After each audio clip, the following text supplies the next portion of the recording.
Yep. Um, yeah, Now, there now, was. with the recording on, yes, we Okay.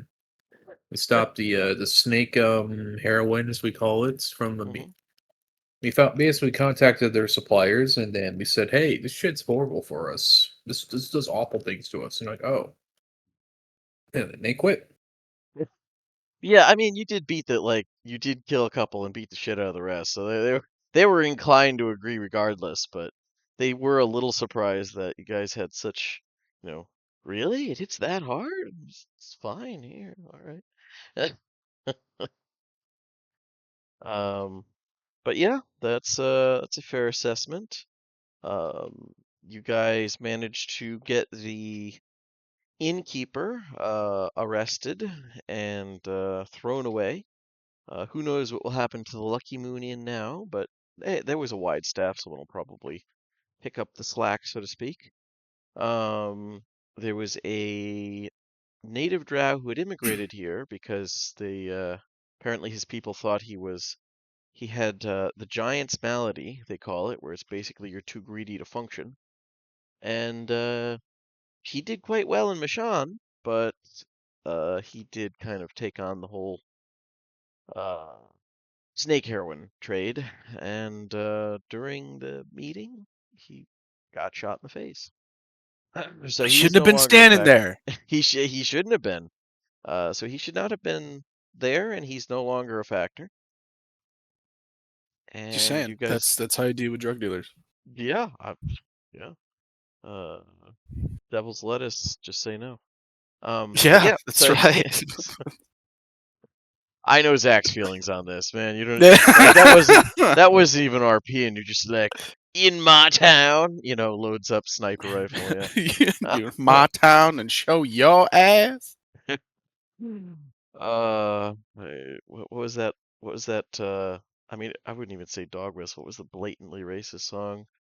In a small town or something? One of those fucking things. Anyways, um, Oh, Trump had a small town. yeah, yeah, that sounds right. Along those lines. But either way, you did stop that trade. The smugglers who were like actually taking the majority of that stuff and taking it to those in the north who have apparently have at least a somewhat mild appetite for it. This may not be as addictive for them, or at least they're just more used to it. But this is no longer a stop for that. You did not catch those smugglers because apparently word somehow got out ahead of time, and they just said, "We're just gonna not do that." Like, they just didn't show up for the trade. Um, which, realistically, that's not a terrible outcome. That you don't kill a bunch of northern smugglers. You've probably at this point put the fear of the gods into them enough that they just heard who it was and just said no, thank you. Um, so yeah, but after that. It has been, uh, I'd say, let me look exactly here. I think it's been around a week since that adventure, or police action, however you want to put it. Police actions can be adventures. I've played Ready, Set, Go, or I've seen people play it. Um, and yeah, let's see, 51 versus, yeah, it's been about a week. Let me put up current date. There we go. And we're coming up on a holiday here in Mishan. The Oh, those are the best. they are, yeah. It is this morning is an overcast one, with even the sea breeze unable to entirely cut the haze of humid, muggy air that's covered Mishan for the last few days. Um, Even by tropical standards, it's not supposed to be like this time of year. This would be appropriate in monsoon season. This is just, it won't seem to go away. The air even has the faint smell of ozone and rain that usually foretells a squall. Since the Raincallers Guild finished the Storm Spire, basically House Lyrander's weather control system within a very limited area, this kind of weather only hits when it's allowed to, at least in the immediate footprint of the town center. So either they're angling for a pay raise, or who knows? Maybe there was a request from the town. We need more rain for the crops or something. The streets of the fledgling colony are packed with people all rushing to get preparations done for tomorrow's holiday. A lot of them give the sky a skeptical glance and remark that it better not rain during the festival. Uh, the Festival of the Five Faces is a holiday that was originally celebrated across the entire High Kingdom of Galifar. But once the last war began, it became a sire-only tradition. Not surprising, given that it revolves around Sire or Wynarn, their ascension to the throne of Galifar in the year 40 YK. It's meant to honor Sire and their life, and typically involves recounting the struggles they faced when helping their father finish conquering and uniting Corover. You're basically the first ruler who didn't have to do warlord shit during part of their tenure. Galifar was the one who united everything, in various ways. But the most popular aspect of this holiday is that everyone wears some kind of disguise. This is an acknowledgement of Sire's dual identity as Galifar's oldest daughter and his youngest son. Um, as Princess Sire, her vision of unity shaped her father's kingdom, and as King Sire, he ascended to the throne and made it a reality. Um, you can dress as anyone or anything on this day, since during the festival, identities are fluid for everyone. It's also one of the few days when changelings are, well, more or less, accepted if they wish to drop their personas. Among Siren changelings themselves, this is a blessed day of the traveler, and a very lucky day to create new personas. Those are basically identities that the shape-shifting folk take on for wide sections of their lives. During the last war, many wizards and artificers would show off their best attempt at creating their own version of the legendary Sire's Mantle, which is supposed to have tremendous transformative effects. The real item has been missing for a very long time. Balthazar, your contacts among the dragon-marked houses have been increasingly pushy about getting your help in contacting the various clans of Alam Cusp in a more official fashion. There have been tentative reach outs, but remember, this city-state was pretty insular for most of their existence. Even the more open-minded clans are reluctant to just start up business because someone sent them a letter or one representative. Also, the time scale is not really helping a lot. They think, oh yeah, we'll answer promptly, and answer about 6 months later. That's not great for business deals on Corover. Um, Valpeia Decaneth has been subtle, or at least she thinks she's been subtle, in trying to get you to have the head of the Gizbo clan begin officially negotiating sales of their impressive knowledge of ancient giant artifice. She was your main contact in House Cannith. In House Deneath, Nihilus Deneath has, on the other hand, been very straightforward in just asking you to set up a meeting between his uncle Vorik and the heads of Nuxavaro, Wayrub, or Olenquai clans. He's really all for any of the three particularly martially inclined clans. He says that his uncle's convinced that those warriors would be highly valued as potential mercenaries back on Corover, both for the novelty of Drow and their innate advantages in nighttime combat and just general familiarity with it. Uh, Thus, it isn't much of a surprise to see them waiting in the lobby of the MKA base. We'll say at least a few of you are there right now. You could all be there. It is your base. It's probably fairly comfortable to at least visit. I know Purser's there a lot. And let's see. There we go. What is unusual is the third person with them, a half-orc man in a simple but well-made outfit who's clearly in a, we'll say, heated discussion with Nellis. Both men look like they're pretty close to blows, and Valpaya is watching them with detached amusement in her usual fashion. Um, the pair do quiet down as you guys approach, or at least whoever's there, pulling back from the brink but still glaring at one another.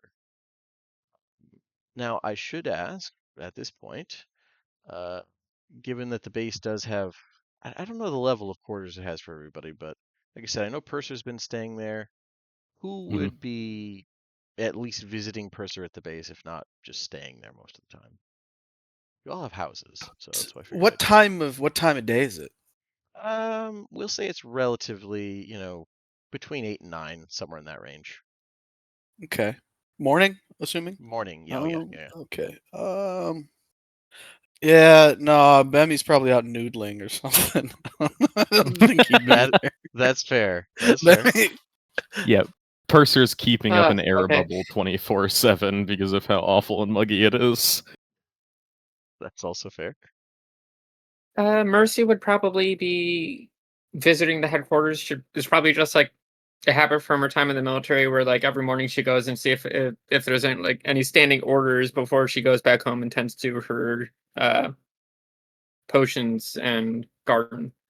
And realistically, the young up and coming adventurers there, like looking, not all of them are terrible, but just taking a glance at some of them, attempting the training and whatnot, using the training area and equipment, they all need help, like realistically. So anybody who wants to step in and occasionally, you know, no, you hold this end, that type of thing, is probably welcome. These are a bunch of like between level 1 and 3 adventurers. They're well above the average person, but compared to any of you, they are in desperate need of assistance. So, and there's a bunch even under them who are just trying to train to get to level 1. So, yeah, if Mhm. anybody who wanted to stop in and do any amount of time helping would be much appreciated, I'm sure. But that leaves our monk man. What is Balthazar up to? Is he staying at home, visiting here? What's he doing? Well, the holidays today, correct? It is tomorrow. Everybody's kind of prepping for it. Guess I'll help out with those festivities prepping. Yeah, fair enough. Um, Getting the but Ferris wheel staked down and all that good stuff. hey, this is the early 1920s/1890s. They don't stake down shit. But yeah, we'll say it's Purser and Mercy. See, I'm getting the names again. And yeah, as the two of you kind of preemptively, we'll say, break up what could probably was going to be a fight. Valpaya yeah, Valpaya clears her throat and says casually, "Good morning. My peers and I are from House Deneath and Thrashk, and we're wondering if you'd grace us with your presence during tomorrow's festival gala.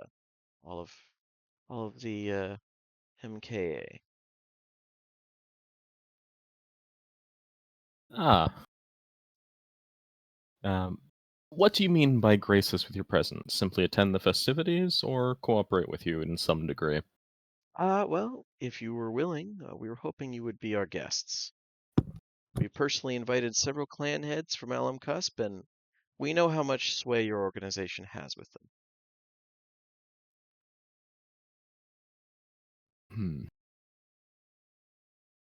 I have a funny feeling that everyone here is here to ask exactly the same thing. Yeah, they all just kind of silently look back and forth. There's a little bit of a nod there, yeah. So it was sort of a collective R because they all got here to try and shortcut the other one, and then it just like everyone trying to squeeze in the door at the same time. yeah. So now it's just like, all right, you're the 3 houses guests, fine. So I If think you're willing to take that. Honestly, you could probably get an invitation from the governess directly. You don't need to be their guest. right, and it's like a public festivity, right? It's not like The gala's a little more private, the but gala, yeah. yeah. Um, I think Purser is gonna try and go for delicate political filibustering. Like not Okay. telling anyone no, but I don't want to offend the others by like agreeing to the first one. They kind of realize that like this isn't gonna work ahead of time, so it's sort of an overall invitation. It's just like, how so and so, so and so, and so and so presents or is happy to have here tonight, that type Mhm. of thing. None of them are trying to claim you for this. There are the only other house that has a big spot here is Lyrander, and they didn't send anybody, so presumably they won't be too offended. They kind of got what they wanted from you already. Yeah. You- But yeah, you Um could definitely waffle a bit there. Like honestly, if they can just get a confirmation that you're going and that wink wink nod nod you'll help out a bit, they would appreciate it. yeah. Um I'm certainly happy to like go around and make introductions with them, but I don't want to like nail down any particular political faction. yeah, Although I get you. should we have to, Purser is most inclined toward Ditneath generally, just Hmm. because cousins.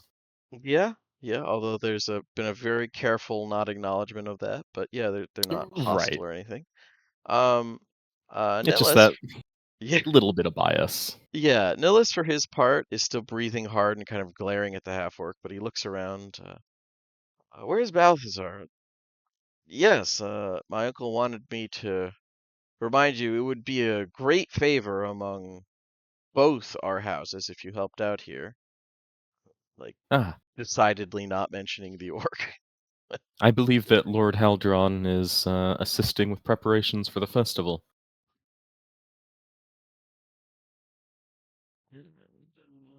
Out of character. Haldron? That's Balthazar's name. Yeah. Sorry. I'm so used to Balthazar. Yeah, okay. Yeah. Yeah, Purser like slips into like officious like nobility mode when he's surrounded by these people. Yeah. I mean, that's the safest thing. Mercy, are you just watching all of this with like thanking all of the gods that you naturally have an expressionless face, or how how are you approaching? Yeah, just observing, because this is like a level of politic that she never really had in the military. Um, like she knew Yeah. that officers generally got up into various levels of fuckery, but she was never really involved in that herself. So yeah, she's just Yeah. watching Purser do his thing. Well, and Hand this is officers like dealing with corporate officers. Like it's a mix of extra awful. So yeah, Hmm. fair enough. Um, but yeah, in that case, the half orc for his part just kind of snorts and uh brushes. He doesn't quite deliberately knock into, but definitely brushes past Nellis and puts his hand out for a shake. I'm Timok, Veldrin, Thrashk. Good to meet you. I've heard plenty of things about the Mishann Capiran Association. It's a pleasure. And I'll like introduce myself and Mercy. Yeah, Just he's courteous, if a little bit more rough than the other two. You're not sure how much of that is he's actually like it, or it's just he's kind of that's what people expect. I'm here representing the Finders Guild of House Thrashk for a similar reason as Lady Vilpaya and the Toothless Deneth Lordling. But unlike them, offering payment in cold hard coin for your assistance. Half now and half after the festival if you can do what I need of you. that's certainly an interesting offer. What exactly do you have in mind? Well, do you have an office or other place away from prying eyes? See, he kind of glances. Of course. And I'll like flag the like whatever secretary assistant we have to show him to the office while I graciously show our other guests the door or foist them Yeah, on mercy. yeah. For the most part, like Are you sure Valpaya, that's a good idea? Valpaya is happy to be like foisted off. She was just here to deliver the invitation.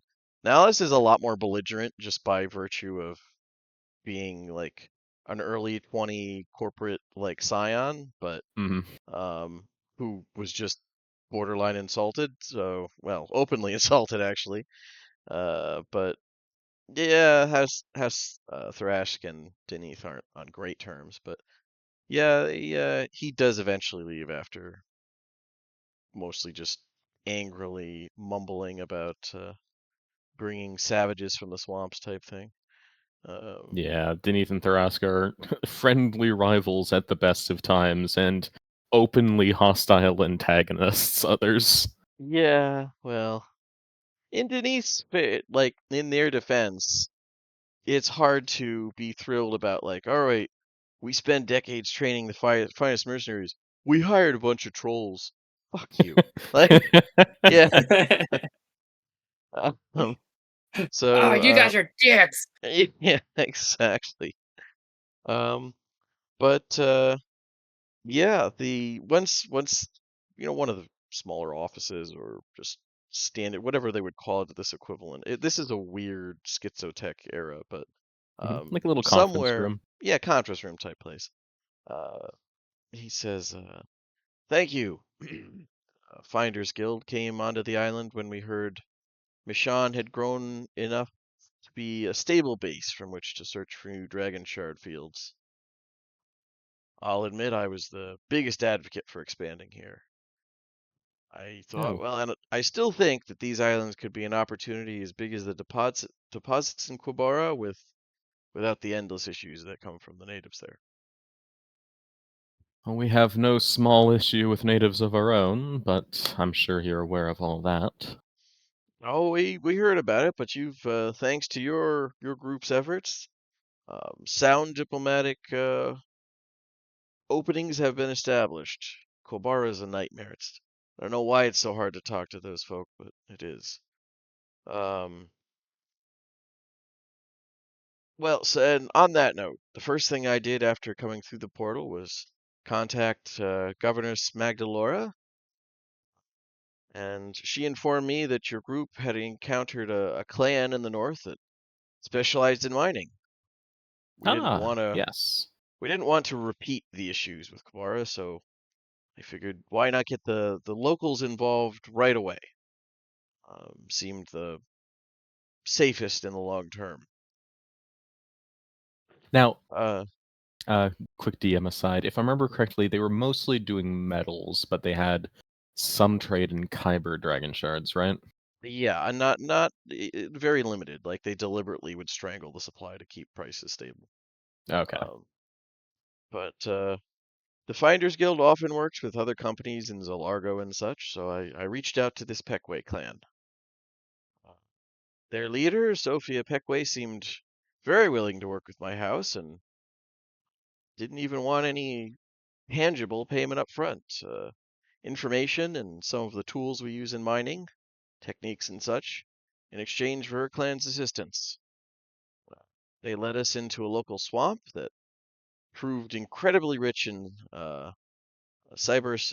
Is it Sibirus or Cybers? I always I do Sybaris, but yeah. Sybaris in Sybaris dragon shards. Unfortunately, there was some sort of miscommunication with the local. I'm not sure where the problem came from, but we were driven back to Mishann. Um, I would like to hire MKA to open negotiations with the Southern Drow who live around the swamp and ensure the Finders Guild can mine safely. I'm willing to pay you the remainder of what I was given to start the branch. 5,000 gold if you're successful, with half paid up front. Yes, we have friendly contacts among a few of the southern tribes. We'll see what we can do. Wonderful. That's a deal then. And he, I'll like give him a hearty handshake. yeah, that's like You're not sure how much of it is like deliberately. It's like one of those things where like you have an Eastern European who's really into the handshake thing because it's like, oh, this is the Western thing to do. So he very much like embraces the handshake custom and like aggressively squeezes. Does the same with Mercy, and then after handing you, you know what, he would ask if you want a check or if you want cash. uh, a simple money order payment is more than sufficient, especially since we have no guarantee of success. Simply a way in the door. You know, then arrange that for you, and you have you're 2,500 gold richer. Um, and he leaves, and it wasn't too long, I would say. But yeah, you've got a little bit of a task with this upcoming party. And one thing I did want to ask is, what would you guys like to do for the festival? Would you any like outfits or changes you would like to make? But basically, think of it as a big themed ball or something, or not even themed ball. Halloween. There's a Halloween costume element to it, but more extreme. Um, would you guys indulge in that tradition, or it is acceptable to not do it, but it's up to you guys if you want to dress up, and if so, what? So, Purser's a little bit of an outsider for a Syrian festival, but you know, if you're gonna go, you might as well go in style. So he's gonna bring his full Thrainish sensibility to this, Okay. which is basically Lady Gaga. All right. Okay. Fair Thrains enough. are weird. You know what? They are. Um. And what? I would say realistically, Bammy, like all of you are going to hear about this eventually. I feel like you guys have pretty regular contact, especially for a contract. What if anything would Mercy, Balthazar, and Bemmy care to dress up as? Mercy would definitely. I mean, she's from Breland, so Yeah. there's a little bit of that awkwardness. Is like, am I actually allowed to like participate in this festival? I was on the wrong side during the war.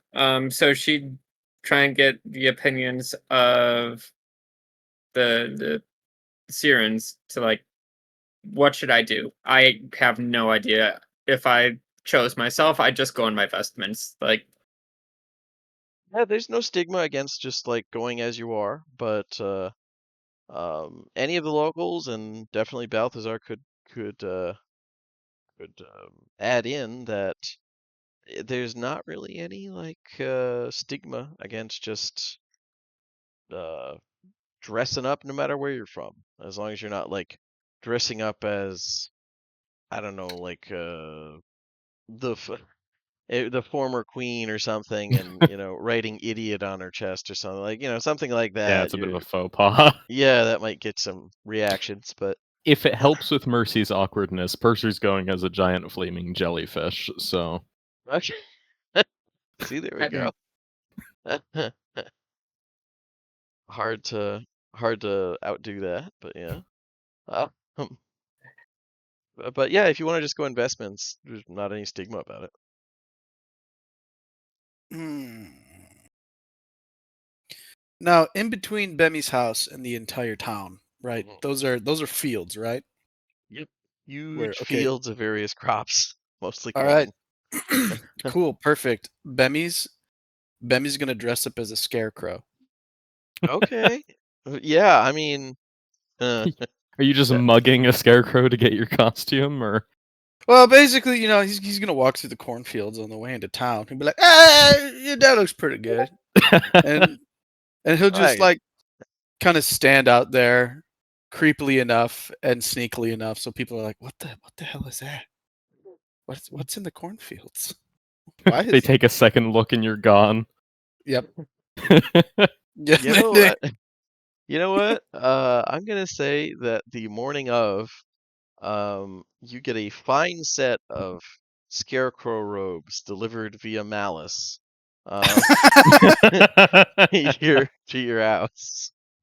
You're not sure. Mima must have been listening in like she does, but she either approves or disapproves of the scarecrow idea. You'll find out when you put the robes on or the like tattered outfit. Yeah. Okay. Oh yeah, absolutely. Be like, Okay. awesome, perfect costume.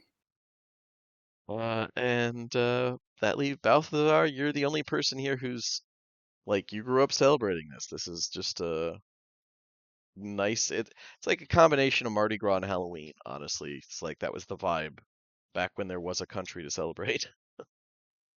Yeah. I quite enjoy it. Do you have any particular plans for it this year, or what's Balthazar thinking of? For a costume, I don't think unless there's like a place he could think of go to for a last second one. Probably not.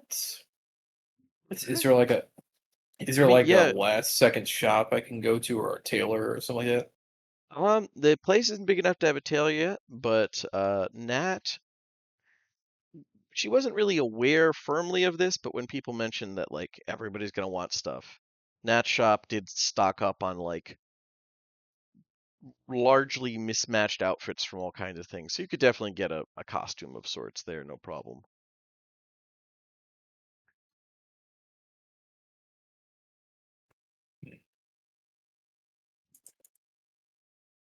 It could be like I said, really whatever calls to you.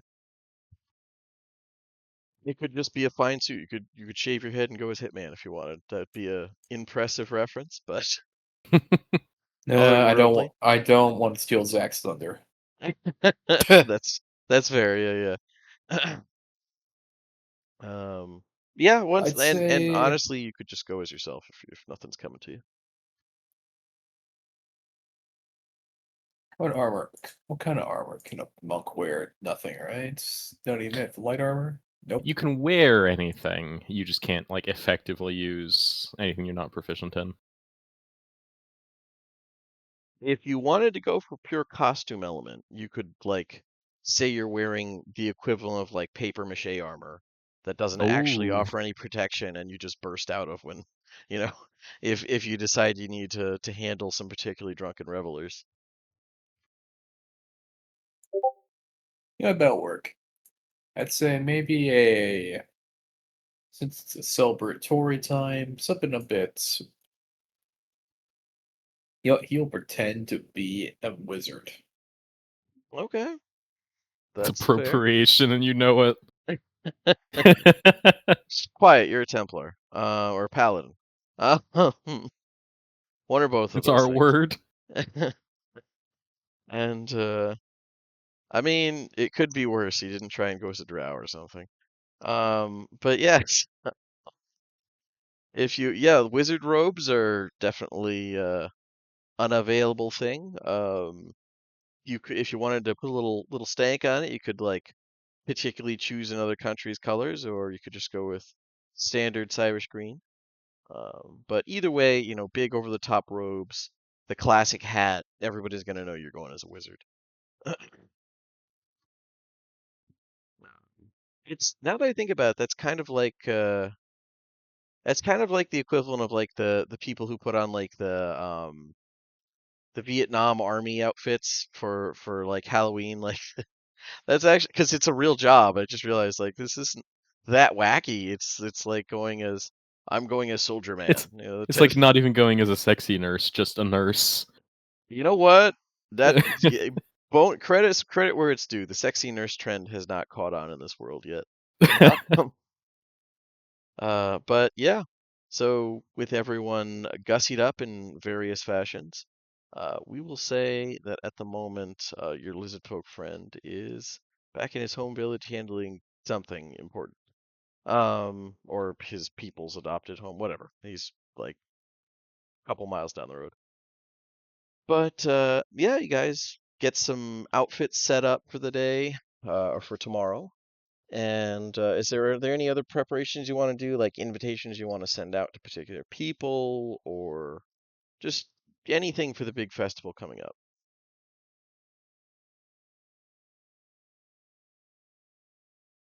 You know, Yes. I think Purser does have a +1. Okay. I cannot for the life of me remember her name, but the exotic dancer that we rescued from Gizbel. Okay. Yeah, no, I actually, one sec here. That she is Calling listed. an old friend. Yeah, yeah. I mean, she would, she probably wouldn't say exotic dancer or escort, but she was one of those things. Yeah. Where is she? She actually took over as night, Jun Yeah. Losho. She now works at the Lucky Moon Inn as the nighttime bartender. There we go. It's like a Nice. 24-hour place, assuming it didn't get closed down. Seems unlikely. But yeah, if you want to formally invite her, that's no problem. You guys can have a +1, or um, probably not a ton more than that, but yeah. Cool, cool. Then the next day, the festival begins with cheerful calls from the streets. As a primarily farming community, it seems like people are eager for things to get started. Uh, Things get started early when they get started. Everybody's up with the sunrise as it is. Um, as the four of you head outside, or at least head into town, in Bemi's case, it's shaping up to be another gray, muggy day. It hasn't dampened any spirits, as I see plenty of folk out and about already visiting some of the food carts, or mostly they're just kind of ambling their way towards finding good spots to sit around the large platform that's been set up east of the governor's building, which would be around this area. It's near the Taste of Home Bakery slash restaurant, so a lot of people are uh, bringing pastries and stuff, uh, morning sandwiches or wraps, things like that. Um, Nice. yeah, there you Out go. out comes Perfect. Balthazar in his new in his costume.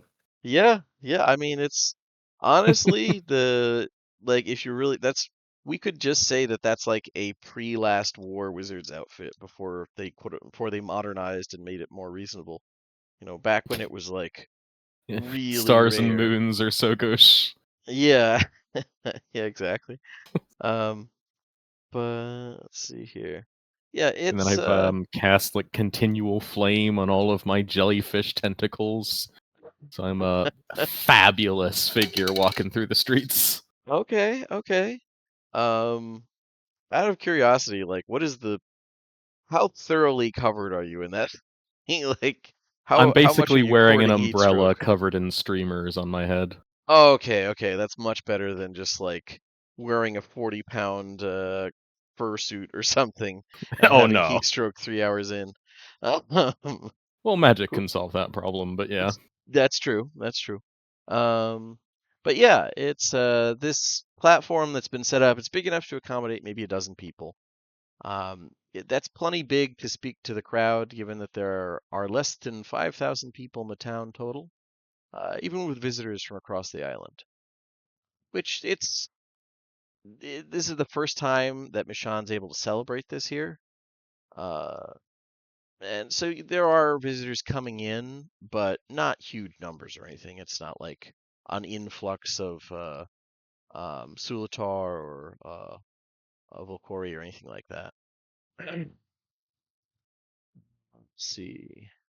But yeah, about 10 in the morning, once everybody's around, the opening ceremony starts with a traditional prayer to Dol Ara, excuse me, the supposed patron god of the Erwinarn dynasty. Pretty typical thing for public ceremonies. Like when you get your citizenship, that's typically the god called on, things like that.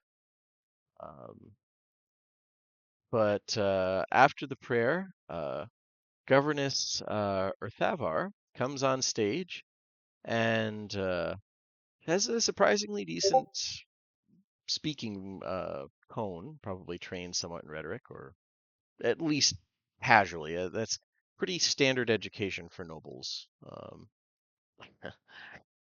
And she said to the assembled crowd, "Welcome to the first Mishann festival of the 5 faces. Since the morning, the Siren people haven't been in a position to celebrate one of our favorite holidays, a tribute to the life and accomplishments of King uh, Sire Erwinarn, who took up the mantle of king after Galifar I stepped down. Sire was skilled in the magics of divination, illusion, and transmutation. Their interest was always in understanding the true nature of a thing and exploring the ways it could be expressed. Today is about trying to capture some of that spirit. Remember, what our dreams imagine, our hands create." And at that, there's I won't say like deafening, but there's definitely some applause, a few happy whoops. The governess has to wait a minute for the crowd to sort of settle a little bit. National spirit is definitely high today. Um, Before everyone leaves to enjoy a well-earned holiday, there's some very important news. Our town sees new folks from Corover every day. Most of them are fellow displaced countrymen and women. This morning, we received a new arrival that we felt was appropriate to hold as a surprise for today. Let me be the first to formally welcome Prince Orgev Erwinarn to Mishann. And That's that's a very familiar name. Okay. It is. yeah, that's he's the last official. He's the highest ranked He's the remaining. crown prince of Seer. Yeah. He would Oh. be We king. Yeah. Oh Okay, my my gosh. character would probably shit himself seeing him. Yeah. Oh yeah. Yeah. He is, and like as weird as it is, he's way more popular among the survivors than he was before the morning Mhm. because he's just been a rallying figure. He's the only He- reason they have any rights. He's basically Princess Diana. Yeah, yeah, as far as popularity. Well, specifically amongst Irish. Yeah. But yeah, a man dressed in a splendid green and white outfit comes on stage at If that Luker point. was here, you would see a diplomatic incident. Possibly, flanked by 2 bodyguards. He smiles and waves to the crowd, who seem about as shocked as you guys for a moment before bursting into deafening cheers. If they were like, feeling patriotic beforehand, this is like rock star level. Just almost everyone sitting stands, both to try and get a better look and um, just to both to like some of them lifting their kids up and just largely to get a better look at the man who would have been king if Sire hadn't been destroyed. With this information, Balthazar reaches into his pocket and puts his sigil ring of his home on, and a necklace of his sigil that shows the symbol of his home of his Yeah, of his nice. family.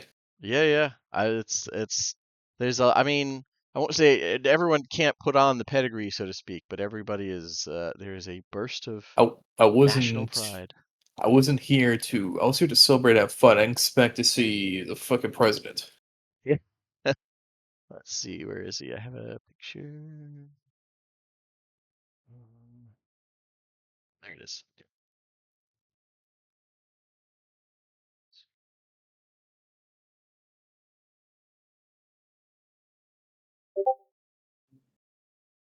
There we go.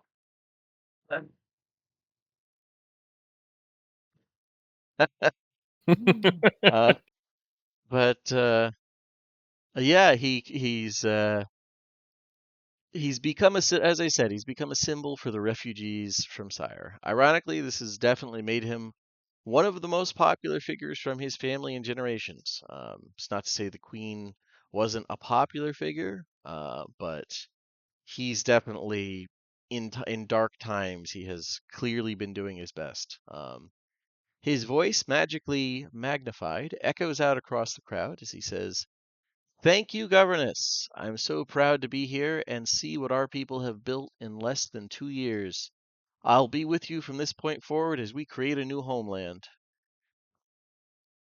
Thank you again, and let's enjoy some of our people's heritage. And you see tears in the eyes of some of the folk near you as in the crowd as um, pretty much until he steps off stage, everybody's just going nuts. Um, but yeah, with that, the festival is officially started, and there's a new citizen in the town.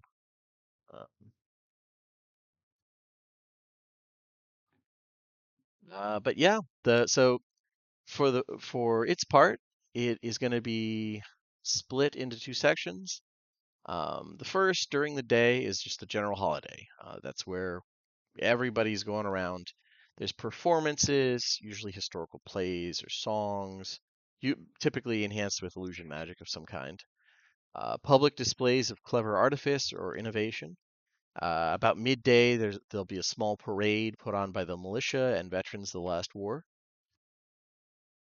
Honestly, very small town America vibe here. Like, if this was a proper urban center, it would be different. But Mishann has less than 5,000 people. Like, it's still this is still feels a very small town. But there is a certain amount of wholesomeness that comes with that, even if a lot of the people who came here didn't have a lot. Everybody's feeling good about being who they are right now.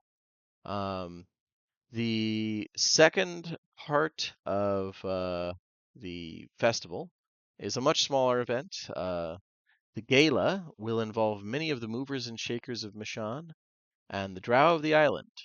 It's likely a chance for Prince Orgev to meet them and you, since you've got an invitation yourself. And once, as I mentioned earlier, you probably could have just gone in and said who you were, and yeah, you get an invitation on the spot. But yeah, the first part of it, as you guys kind of wander around, is there anything in particular you want to head to? Feats of strength? Or are you just gonna see the town and soak in the sights and sounds? You could go and pester the prince if you wanted, I've got important news, Mr. President. We found in a schizophrenic's home that you may be the secret to the end of the world. Okay. Uh, you could do that if you wanted. Yes, I've read every newspaper written about me ever. Yeah. That's wonderful. I think Percy's gonna check up on what, the local artificer scene is doing. He's been collaborating with some of them, but, he wants to see the cool showcase stuff. Okay. Yeah, that's definitely something. Um, then in that case, let's see here. Okay. There's the the 2 big artificers who are getting like a lot of attention here. Um, one of whom you did help. At least initially, it was like setting him up with various contacts among the Sulatar because he was really excited to start incorporating that. He has made a reaping machine with Sulatar techniques. It's about the size. It's about the size of a human head with several small pincers, 2 sets of insect-like wings, and various blades. It's powered by a bound air elemental. That's where the Sulatar came in, and can distinguish between different crops as it noisily flies along and harvests them. So Uh, small. d- Amazing. During the demonstration, he steps up and proudly shows everything off, and announces that has several sheaves of corn brought in, and just says, and here's the wave of the future, and activates it, and it promptly, with like clicking and whirring, hovers up into the air and sort of circles the area, and this is so it checks all the different types of produce that are available. As you can see, it flies at a different height and uses different apparatus to harvest each different option. At that point, it darts forward, blades out, whirring towards the artificer, who has to throw himself to the side to avoid being harvested. But he quickly grabs basically a cricket bat and knocks it out of the air afterwards, and says, and even better news, we've reduced the number of errors in targeting by about 50% just since it was completed. There's a couple laughs and general concerned murmurs at that, but if it gets working, it'll be revolutionary.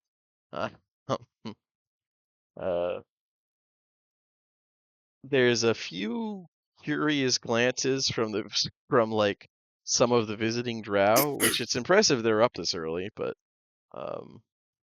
you see some not quite laughs, but they are in a very subdued sense smiling. Look what they made type thing. There is a less dramatic presentation just a little ways down, another artificer thing. A press that strips the gooey shell off the spit corn, leaving only the edible kernels.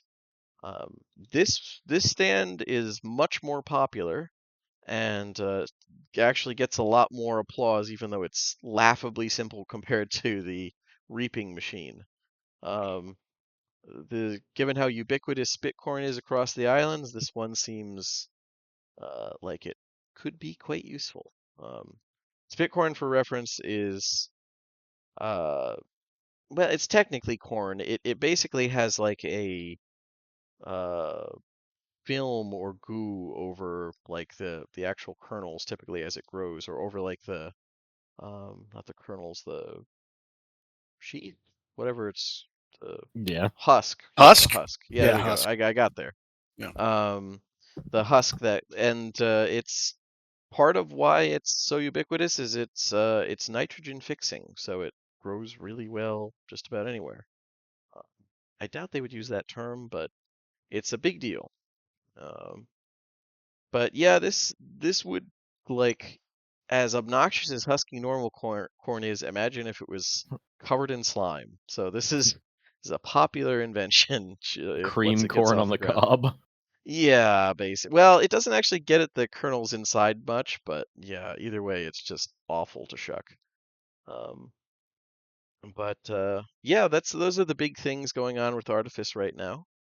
Nice. Seems like the focus was largely they wanted something people could use, hmm so they focused on farming to varying degrees of success. And is there anything else that's calling to you guys, or do you want to just go down the list? I'm just. It just Hey, made me Ben. realize running around through the corn, Ben would be covered in some of that. So yeah, Bemmy, do we have sending stones? Bemmy, are you within calling distance? I'd like to I'm- think the group's together for this, but it's up to you yeah, guys. I mean, if you called him, it's like, hey, we're doing stuff. You'd hear him gurgle a sec, cursing, punching a catfish in the head because it keeps dragging him under the water. And he'd be like, yeah, okay, yeah, I'll be there in a minute. I mean, I got to Yeah. change my clothes. Yeah. And I he'd join gotta- everybody. I want to. Yeah, the crown prince of my former country's here. I want to meet him. Can you help me out? Oh no. How am I supposed to help you out? I ain't never met You're the good man. at I hiding don't know and who he shit. is. You're good at hiding and sneaking stuff in. You want to sneak it? That's not meeting. That's breaking and into what is he? How am I supposed to help you meet him?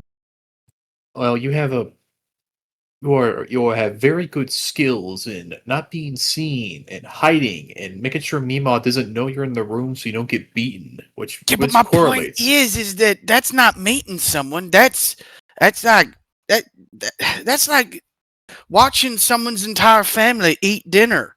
That you're just looking in their window, Yes, watching them. That's yes, not but meeting. That's he's a snaking on them. Yeah, that's me. That's for me getting around his guards. I want to meet afterwards. It's all me. Okay, so you want me to help you break into the place where he's staying, make sure his guards don't know you're there. I mean, this tells me you're not invited. Yes, that's why I'm asking you for help. So, I will say, I'm not saying you don't have to do the break-in. That's definitely something we can do. But right now he's Is he, right now is he he's accepting just visitors? he's just been doing a meet and greet. Like he's walking around the streets, shaking hands, kissing babies. Like he's going Okay. around Mishann right now. So Okay, I'm not he saying wants you to don't be have met. to creep on him, but it's I'm not saying you can't creep on him, but you don't have to. Right now, That's All right, right. Prince. All right, Yeah, hold we're that watching our thought. family eat dinner. Hold that thought, Bebby. Who knows? Maybe someday we will do something like that. But right now, it looks like he's actually wants to talk. You're the one who wants to. All right, fine. Well, I you want to meet yeah. want to meet the crown prince of my former home country that was blown up. I mean, okay. He's an excellent guy. I knew. How old is he again? He's 27. And how old is Balthazar? It's been a bit. I don't know. Well, Let me look. Balthazar's 27. We were kids. We were Yeah. probably knew each other as kids. Yeah, or at Yeah, you least like, went to the same social events and stuff. I mean, Probably, Yeah, yeah, you weren't honestly. the we were prince, so the maybe exact you weren't same actual age. friends, but you know. We were the exact same age. We both hated being there, probably, and so we kind of got to know each other. Yeah, I mean it's to at least by name, if nothing else. Yeah. Um, his his younger sister's gone. He supposedly has a very distant cousin who did some work for him, but that's one of those. It was a King Ralph situation. It was somebody who like they had no knowledge of this guy as any noble, as any royal family until sire was no more, and then it's like, all right, so we've got one royal family member left. No, we've got this guy like 13 line back. Yeah, these guys are technically royal blood. Uh, that was another PC in the once a month game. But I would say honestly, you probably would he has a pretty good memory from what you remember, so he'll probably remember you. So yeah, you could go up and say hi if you wanted. I would like to do that. Okay. Yeah, like I said, he's going around doing the mostly just talking to people. Amazingly, as you go up to him, he's I won't say he's giving him a lot of time, but he is listening patiently to Salen, who is trying to explain something very important to him, in a long, rambling diatribe. Salen is the fellow that Mercy wanted to help a while back. Mm. The crazy hobo, basically, we'll say. We'll just cut to the Yeah. short of it. But yeah, the You prince have for his any part idea how is little that listening. narrows it down? Yeah. The ones you haven't killed, I guess, but Yeah. but yeah, this he's to a point in the prince's credit, he is listening to this discussion. But his eyes do go a little wide. Is it just Balthazar and Bemi, or is I mean, no one would object if the whole group went, I think. You've got the whole day ahead of you. Yay, nay, Purser, Mercy, you going with? Yeah, I'll go Yeah. with. I'll just try to remain unobtrusive and small. That's Yes. very easy to do because Bemi, your scarecrow outfit, which fits very comfortably. It's actually really cool. And you don't even need to wear your goggles when you're wearing it because there's just like shade around you constantly. Every time you get within 10 feet of someone, the rags like writhe ominously, and Thanks, Mimo. It is This shade's genuine. amazing. It is genuine horror movie set shit. Like it's Prince So- Ogev, I would like you to meet my friend. His name is Bemi. Hello, it's very nice to meet you. yeah. He's my friend of mine. He loves his fear toxins. Yeah, He's Welsh. your shadow stretches out way taller behind you and just looks like somebody that's been crucified. Like, yeah, it's What scarecrow did you steal this from? Mima sent it. Yeah. Yeah. Yep. So, but the good thing about this is anybody who there's a couple yells of alarm, and both of his main guards, which are a surprisingly frail-looking, uh, very pale, dark-haired woman and a absolutely hulking warforged, both not quite charge you, but definitely pause and look as you approach. You're watched very hard. But Look, I'm doing just the equivalent of the Forrest Gump wave to Lieutenant Dan, but with writhing shadow tentacles. Just yeah. But yeah, it's I try my as best to say I just happen to walk up with this guy at the same time. I don't know these people. I've never met this man before in my life. Yeah. But I yeah, don't know why. I don't know what this shadow demon's doing next to me.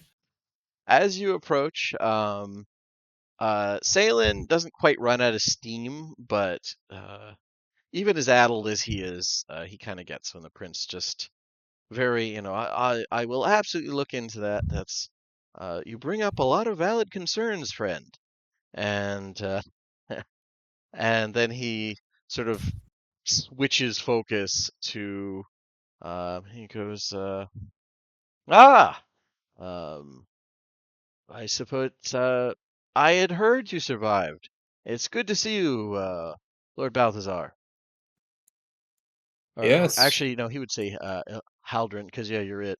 Lord Haldren, it is excellent to see you again. Yep.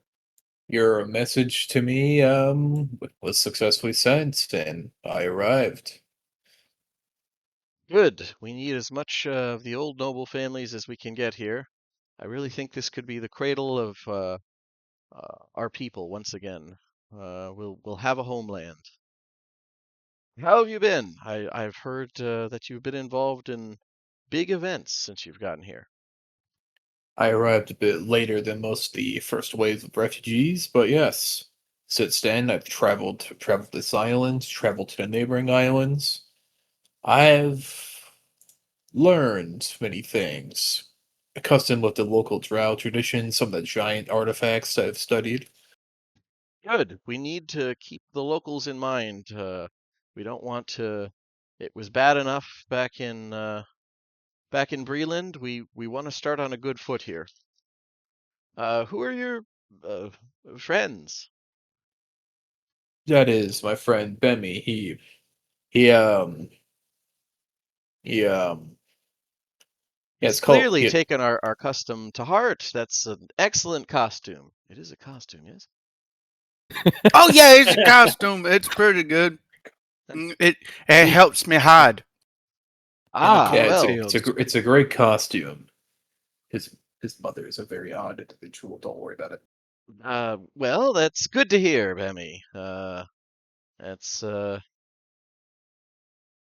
yes, wonderful, wonderful job. And who are these two? And he can't come up with anything else to say about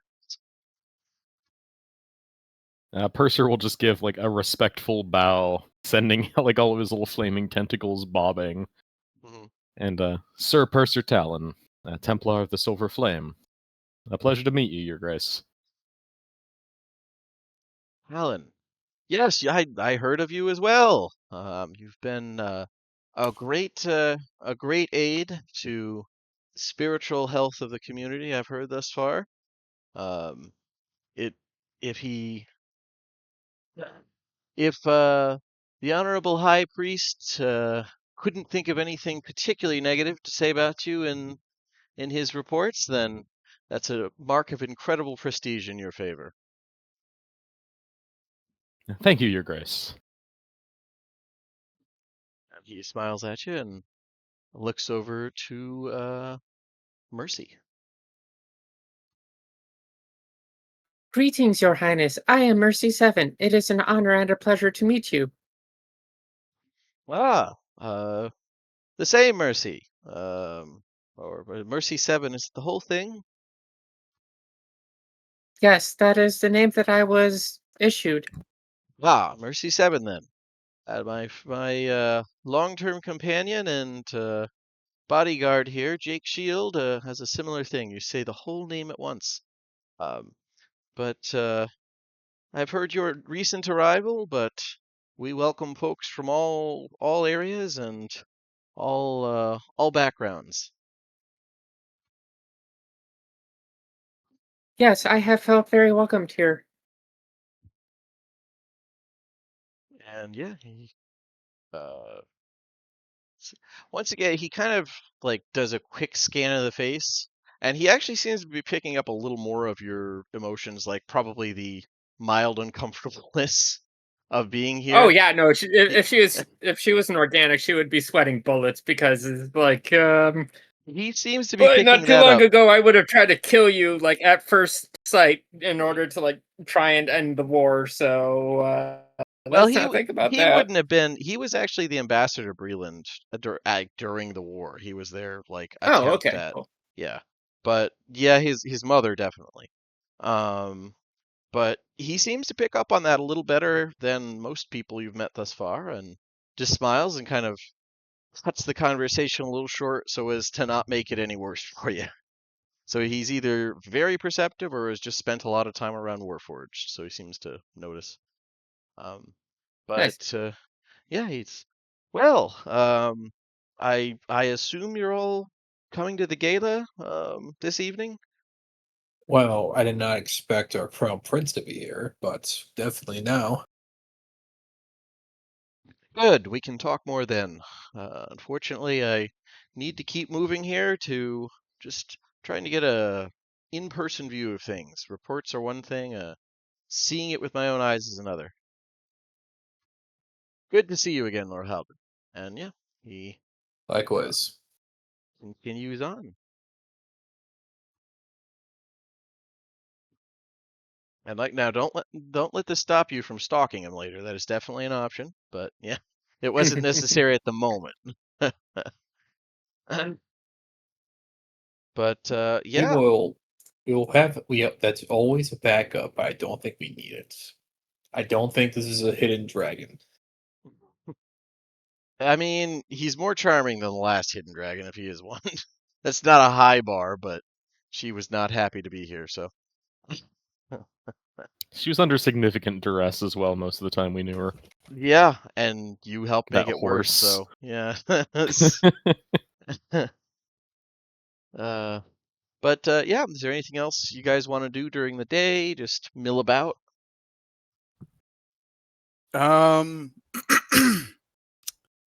Accidentally terrify people just by existing. I mean, yeah, that's just part of the Hell walking yeah. around thing. Yep, Yeah, that's just. Oh, wait till I activate my boots of flying. That's gonna be great. That's gonna be. I hope so. They were a Children start fine gift. crying. They were a gift to you. I We mean, don't like the cornfields anymore. is it scarier to be flying or if you just do the wall walk thing and just stand ominously on the wall? Oh man, that's. Well, you fly, but you just hover slowly, like 10 feet above the ground. Yep, I like that. Just enough that the like tendrils can like bump into people. Somehow you've accidentally summoned a sadomasochistic elf into existence. Yeah. But yeah. Let's see here. Where we go. He was summoned by the harvest bot. Yeah. Yeah, that would Yes. do it. But yeah, the festival, let's see, prayers. Oh, here we go. The gray sky is really, if people are still going about things, they're just having, there's a couple nervous glances because it does look like it wants to rain, but you know, maybe this is, like I said, it's either they're angling for a pay raise or they're just not caring today. That's got to be the options. All across town, you spot the basic acts you see are like some are simple shadow puppet performances, clearly aimed at children. These Oh, Bemmy. explain. Yeah, Bemmy can help if he wants. But these help they're if gonna they they're not gonna forget it. these performances explain that Sire wanted the people of the Five Nations to work together and bring the best of what they had to the Kingdom of Galifar. The Some plays are more all ages, we'll say. Not like mature, but definitely, not just children's performances. And these are usually done with like real actors. Some costume and illusionary performance helping out. Um, these usually depict the friendly rivalry between Sire and their younger twin, Onundar. Princess Onundar was nearly as skilled as Sire in the arcane arts, but had a very different focus. She specialized in evocation and um, uh, conjuring magics. She negotiated with celestials and fiends, and brought down her enemies with storm and fire. Um, the play, one of the main play you stop by and like actually take a minute to watch, focuses on how their differences may have set them at odds growing up, but when the older sibling was working on the grand project that would eventually create the legendary Sire's mantle, Onundar was the one who helped gather the rare mystical items needed. Um, a strand of angel hair, that type of thing. For those of you from Sire, this is a change. Balthazar, usually you saw these plays like depicted Onundar as spiteful and petty when they mentioned her at all. Um, this is like a dramatic rewrite.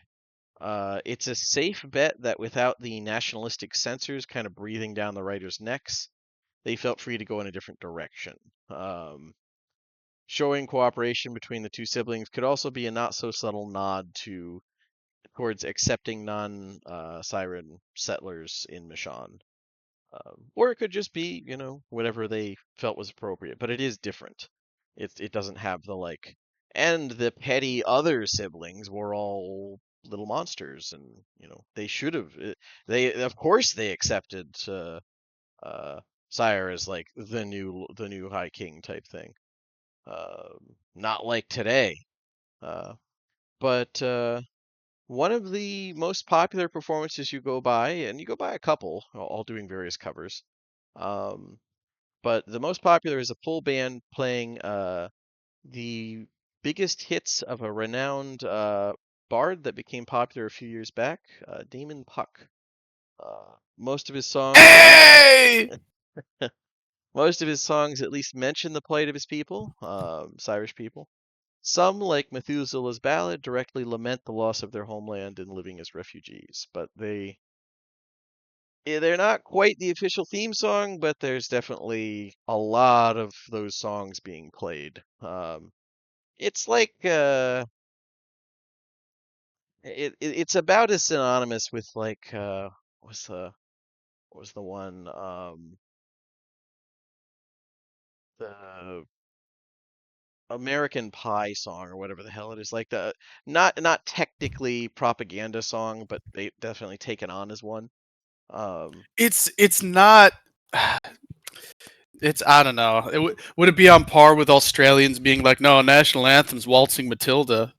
Yeah, I mean, It's like something along those lines. Yeah. But yeah, it's American Pie type vibe, but it's definitely a strong background thing. Uh, and as the day kind of wears on, you guys can all get various foods from the food stands and stuff. It's not a whole lot different than what you can get normally, but typically this is more heavily fried. They kind of broke out all the they broke out all everything that they might have been holding back. So fried foods, very meat heavy stuff. Nobody's going hungry in Mishann. The harvests have been good, but um, this is a chance for everybody to just enjoy whatever you want. So it's things like what are they? The churros would be a popular one. Um, it's like a flatbread wrap with trying to remember what the name of it. Tusked rooter meat, which is sort of the local equivalent of pigs. Just generally pretty good food.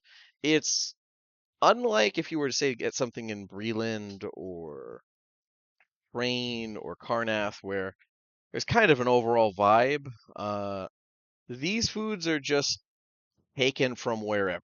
Like there is some national elements, but by and large, they seem to be quite happy absorbing and modifying like even local recipes from the Drow folk, both northern and southern, which does keep up the Cyrus tradition of, you know, we're the ones who we innovate on what other groups bring in.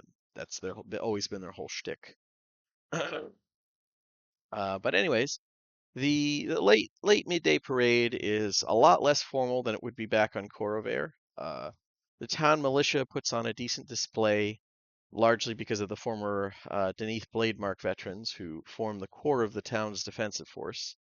And it's not like they're not bumbling around drunk out of uniform or anything like that, but it is very, you can tell it's a militia. Like they're a lot less stern and glaring.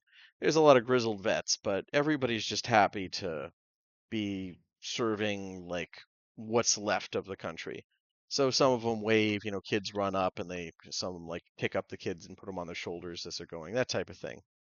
Um, a small contingent of the folk from the Soldiers' Rest do come as well, but they wisely choose to wear their new uniforms of Sire Green rather than the Carnathi Red they wore during the last war.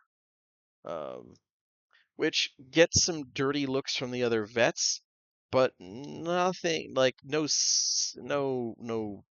rage or seething hostility. It's just more caution than anything else. Those folk gained a lot of credit when they actively were some of the first people to really try and hold back the surprise attack that hit the town. So there's still, probably some nationalistic slurs thrown around, dirty Karn type thing, but it's private as opposed to shouted at them in the street. Maybe it's best Lucre didn't come along. I mean, no, it's as honestly, if it's like it's a I don't know, French holiday and there's German soldiers marching on it and people aren't like shooting or throwing rocks, it's about as good as you could hope to get, I think. So, Yeah, I'm but willing to bet Scott's super sad he's missing out on the racial profiling. not racial, it's nationalistic. They finally got to the point where they can have, nationalistic zealotry, which shows they're advancing as a culture. They're no longer just medieval. It's baby steps. That's But how you yeah, know you made it. the day is coming to an end and the sun is finally starting to set. And the gala is held in front of the governor's mansion. They've set up some seating, a table with pretty good looking food. And as you approach, there's plenty of familiar faces, along with a few new ones. You see, it's not quite a line, but there's definitely people going up to speak to Prince Orgev, while many others are in small groups. Not quite clique, but everybody's got something that they're chatting up or something they're angling towards. Typical dinner party bullshit. But is there like, did you guys want to change costumes or just freshen up before you go into the party, anything like that, or the gala rather? Nope. I'll just It, generally really, push my way in. If it is if a no one else is gala, changing, Bemmy is I'm definitely not going to change. I'm going He- to go change. Oh, I'm going okay. from funny little costume to okay, this is a formal gala. I'm getting my royal clothes. Okay, yeah. I mean, nobody's gonna poo-poo that in any way. Today's the big theme of the day is expressing thyself in whatever manner is appropriate. And whatever is appropriate is what you feel is appropriate today. That's a big vibe. So, yeah, if you want to change right over to a noble outfit, that's nobody's gonna bat an eye. It's a gallon, and plus I'm willing to bet it's a gallon. I'm willing to bet because I'm an Ilhalderon. I probably got VIP. I'm gonna get VIP treatment. I mean, yeah, or at least definitely part of the noble families. Like, there's not a lot of surviving noble families from Sire, so yeah, you could probably angle for an arranged marriage or something, whatever you want to try and get at here. Uh, but let's see here. Put you guys on the map. Festival, there it is. Okay, and let me put you guys characters there. And we're going a bit free form here. This is very much go around and chat up whoever you want to chat up, whatever degree. All right. Input. Belts are here. Bemmy. Oh man, I thought this was Bemmy for a second. I was like, wait, what? What? That's the young head of the Nuxavaro clan, the only surviving kid of the leader that you guys put a pretty quick end to on the ship there. I don't think he got a chance to do anything. But yeah, I'm sure he's got no opinions on us. I mean, he's 14. Like he's yeah.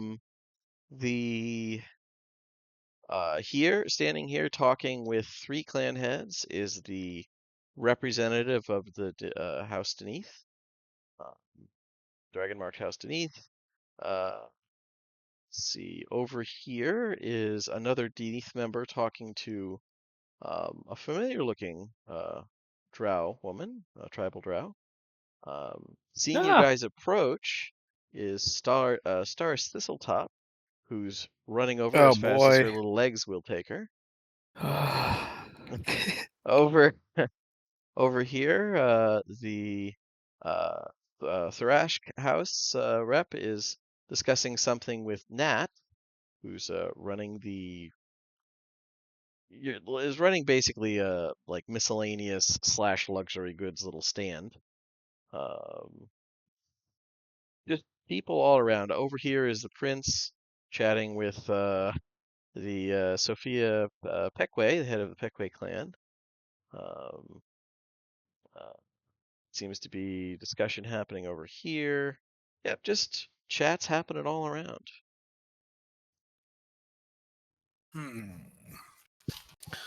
Well, let's see here.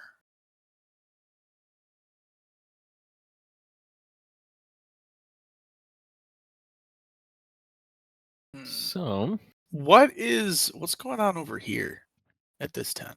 Is it a tent? It That's looks like a stall, or It's a little stall. Yeah, that's Nat. She's chatting with the fellow who hired you to clear things up, the representative of House Thrashk. that's right. Okay. She doesn't seem to be selling anything for once, but they're definitely in a firm discussion, you could say. She's gesticulating wildly, and he's, occasionally just kind of shaking his head a little bit. Okay. Friends, is it just me, or am I the only one who is a little bit ill at ease? I think it might be you. I mean, I feel okay. I think it's your outfit, man. I certainly find these situations far more comfortable than my usual sacrifices, shall we say. That is not my meaning. There are a lot of very important people here and not much security.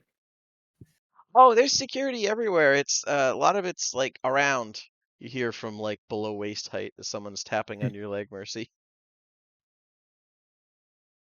Alright, What's down? Thistletop. I don't think we've formally met. No. It's nice to meet you. That's good to hear. Did we not? You didn't. No one ever came by for that interview. Guys, I Did we not? did tell you.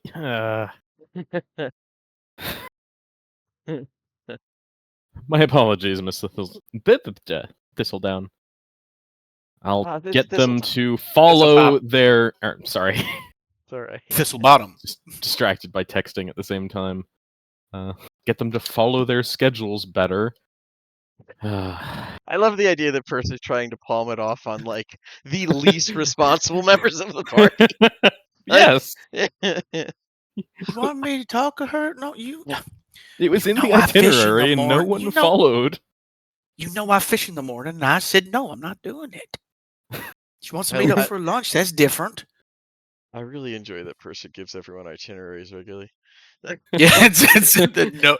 Yeah, they all immediately go right in the trash bin as they walk out the door. I mean, Mercy wouldn't, but But yeah, nobody's following it. Oh, that's great. You know what? Point of inspiration. I really like the idea that person is just guys. Yeah. I told you. After breakfast, it's noodling time. Leave me be. Still not explaining what noodling is to poor person. But That's true. yeah. Well, I don't want to pull you away from any events, but if you're not if you don't want to mingle, I can't blame you. I've heard it could definitely be intimidating. I'd be happy to take some quick notes here if anybody wants to. Staris does not seem willing to like let anyone linger back and not at least get something out of them. I can appreciate the hustle. I have some introductions to facilitate, but any of our less social members are certainly willing or welcome to do that, and then I'll do it if I have the time. Yeah, I no, would love I to got speak with that. you, Steris. Well, What was that? great, wonderful. Well, why don't we just over here, and she'll just kind of lead you away from the rest of the group then. And so I know Balthazar wants to eventually talk to Orgev again. Purser, who did you want to chat with? So I know I can recognize a few tribals here, but I think we can start off with the people that any of the people that House Caneth wanted to talk to here. Okay, yeah, Kenneth is over. Let's see, over here. It takes a couple minutes visual searching to spot. She is currently speaking with a very overwhelmed-looking Gizbel, the head of Clan Gizbel, who has like a plate with a cinnamon bun in front of him, and he keeps like awkwardly going to pick it up and then putting it down when she says something. Just looking very, very lost here. As seems like the various heads are already, for the most part, with the exception of Thrash, who paid you, are already trying to sort of get their pitch going on like the clans that they're hoping to get something from. Yeah, I'll rotate around and help grease those wheels. You know, a kind word, a little invitation. I don't know. You know, Yeah, just I mean, loosen up personal. that awkwardness. It's a pseudo-feudal, like it's a theocratic / feudal system that they use in Allen Cusp. So personal relationships trump usually trump contractual shit. So having you or just someone that they've interacted with, either friendly or even as an enemy, at least you're a known quantity. Like the idea of doing everything contractually is deeply weird here. That's why everyone was so nervous around the Pekway clan, because they did shit like that. So yeah, having you guys go around and like chime in should be helpful. But yeah, where to first? Well, who and where to first? We'll just go by. We can roll for initiative. Yeah, I was about to say, let's just do roll for initiative, and we'll just go via that. Yeah. Just go down the list. It's either going to be me going first or someone else. That's subjectively true. That is how it works. Yep. Okay. I'll be rolling that one now. He still would have a pretty good Still a shot. 14. Still a 14. Yeah, so if I'm reading that correctly, Bemmy goes last. Here, let me just Yep. Yeah, Yep. all right. So, Yep. Bemmy, what do you want to do here? There's a Hmm. food table if you want to just run to that and just start like ramming food into your mouth. You could do No, I will. I will ominously float okay. to the food table. I'm still dressed, Okay. just with his hands in his pockets. My goodness, the interior. It's actually quite comfy. Meema's outdone herself. Yeah, Where's the buffet? yeah, as you float, you get a couple unsettled looks.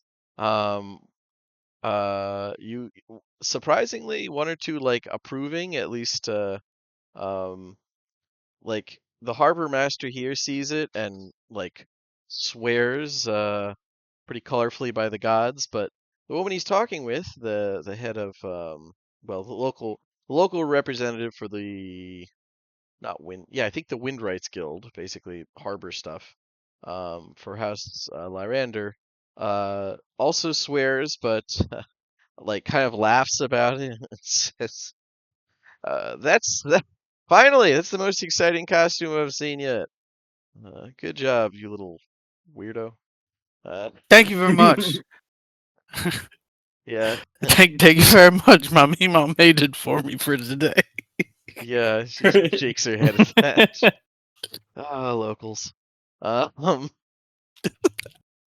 and yeah, the table is full of all kinds of good things, dumplings, well-made seafood, fried up, like an entire roasted saurian of some kind, casseroles, and then the other side is just all sweets, things like cinnamon buns, a huge cake, um, Um. pies. Yeah. So, upon seeing this entire spread, if you're saying cinnamon buns, Yeah. Bemmy's immediately like, "Okay, that looks good. That's a." So if he has a plate, it's like a pyramid of cinnamon buns that he'd be Yeah. putting. There's a stack of plates to put stuff on. Over here is like a barrel of um, mulled wine with various fruits floating in it that you can take a cup to. I'm Uh, assuming these are chairs. they are chairs, yeah, made largely of bamboo. They're kind of outdoor stuff, but yeah. Okay. The only thing, you know what? I'll sit here, eat my cinnamon buns, drink my mulled wine, and just listen to the conversations people watch. Specifically these four here. Just Okay, okay, hear what they're saying, what they're talking about, eavesdrop a little bit, and just enjoy my okay. cinnamon buns. Yeah, that's fair. This fellow here is Kaxar. He has a last name, but the Volkori don't give that shit out unless it's you're super trusted. It's considered mildly like acknowledging higher rank, so it's not done much. Um, he is the chieftain of the Spring Blossoms tribe, which is the closest major tribe to you guys. It was the one with the like the large herd of gentle bellows that you had to kind of chase through the jungle. Um, their settlement is largely made of like basically carved wood frames that they magically encouraged really sturdy vines to grow over. Um, and he has like his people have had the most contact with Mishann thus far. He was the one who technically gave them permission because there was a seeking of permission, like from whatever locals, can we found something here? They didn't quite get at the time that he didn't speak for like the whole island. They thought like, oh, your tribe controls the area. He's like, sure. What do you want? Um, they didn't quite grasp that technically this land was claimed by both the northern and southern groups. But yeah, he was your first kind of contact with the southern tribes. He is speaking with Habra Karlech, who is the representative of like the not quite farmers guild, but sort of she helps keep the local farms organized and um, for something that's owned by a lot of people, she makes sure that it is like it's a coherent whole when harvest comes in and things like that. She doesn't have any official title, but she is pretty important in town, likely why she's gotten this in spite of very obviously being of common birth. Like she is not a noble of any sort, but she's important enough via her job to get an invite. And they are discussing. He is complaining a little bit that during the monsoon, the weather patterns have changed pretty aggressively, like in the immediate area around the town, which is close enough to his settlement that he feels that it might be affecting, like they got even worse pours than usual because the storm tower was basically regulating the floods to keep it from hurting the crops too much. So he's basically complaining about that and seeing and not just complaining, asking a little bit about how they're doing certain farming stuff. Um, they're trading a little bit of information about growing local things. Some dickering about Okay, so the they're farmers talking shop. yeah. There's That's some what of it that. sounds like. Yep. Okay. And these are a little higher up, but you can hear like if you lean back, you can. It's mostly a one-sided conversation with the representative of the Dragon Marked House, Kenneth, just basically trying multiple avenues of approach to try and get the head of Clan Gizbel to talk very much. You know, and pretty much everything she starts off with pleasant niceties, and he just, yes, and the conversation dies. And then she goes on to, like, she's tried several avenues, um, including, you get the feeling she's getting more and more frustrated until she finally brings up um, the demonstration that was done today, which she's not quite scornful of, but she does mention that maybe it would have gone better if the artificer was a little better trained. Don't judge Kenneth too harshly based on that. That's one of their lesser. That's a local innovator who immigrated here. He's not a scion of the house or anything. And getting onto anything artifice related does get Gizbel to open up. But from that point, it stays a one-sided conversation because he just starts flooding it with basically artifice talk. Regularly, Velpaya tries to cut in, and it just doesn't work.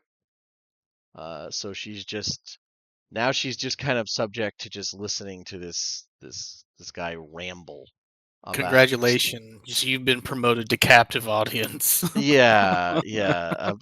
Just starts off with what might have gone wrong with the elemental binding and goes into like why he approves of automating crop harvest, but things he's had to fight against. Then goes back. It's just yeah. So she probably needs help if she wants to get on to talk of like any political or economic matters. But she's there, so hey, job's half done.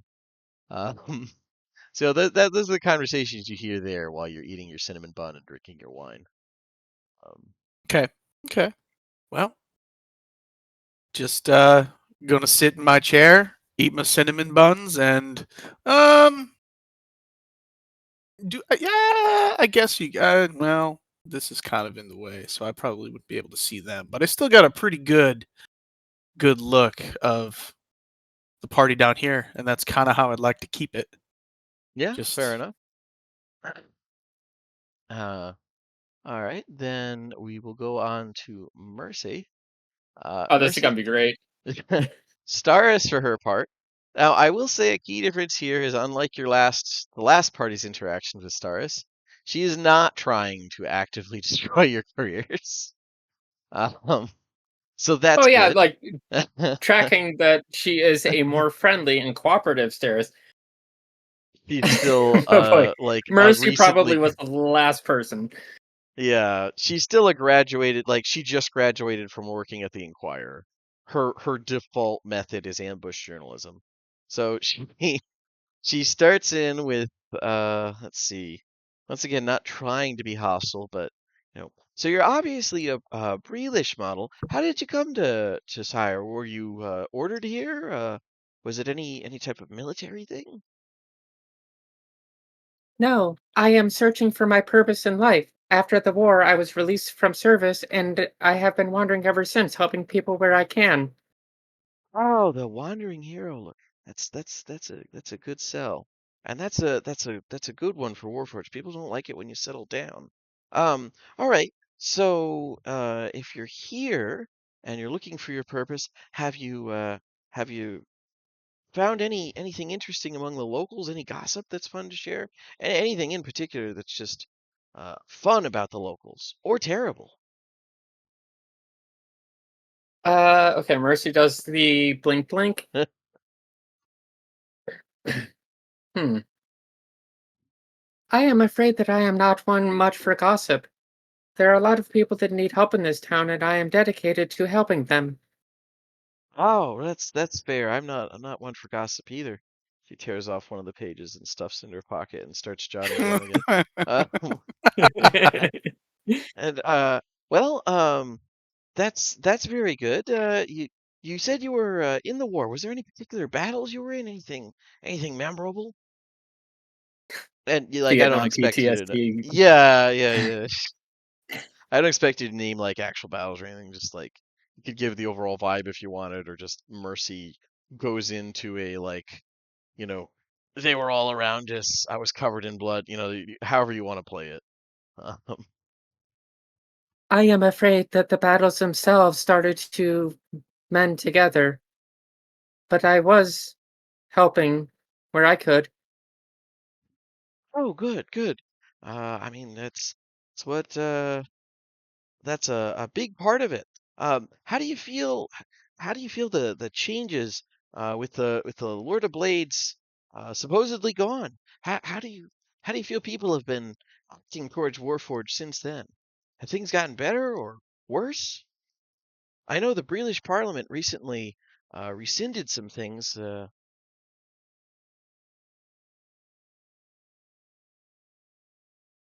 Did you just cut off? Last thing that I No, heard no, was no. She Oh, cut okay. off. She's hopefully like looking Oh, at you to okay. see if All that right. got a reaction.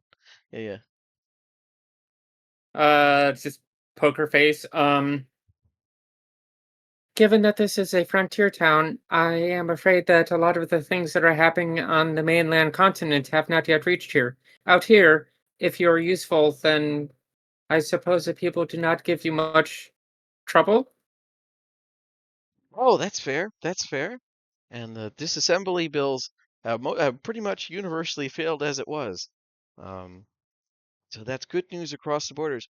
Are you going to, with the Cyrus people, were some of the first to extensively use Warforge?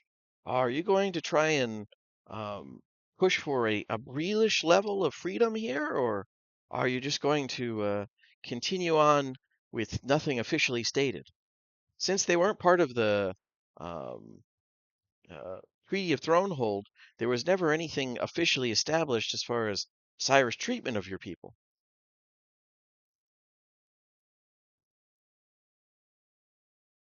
I feel that that is a complicated subject, and one You that know I what? hope will That's a continue to improve for the better. that's a fair point. One sec. She tears off another page and stuffs it in. Oh, what are I some will of the say, monsters you fought since you got here? She's completely switching tracks. oh, well, I was going to say that I have not had any trouble running my garden and potion shop, and that people have been friendly here. I rather enjoy it. Oh, good. A local business. We can work with that. All right.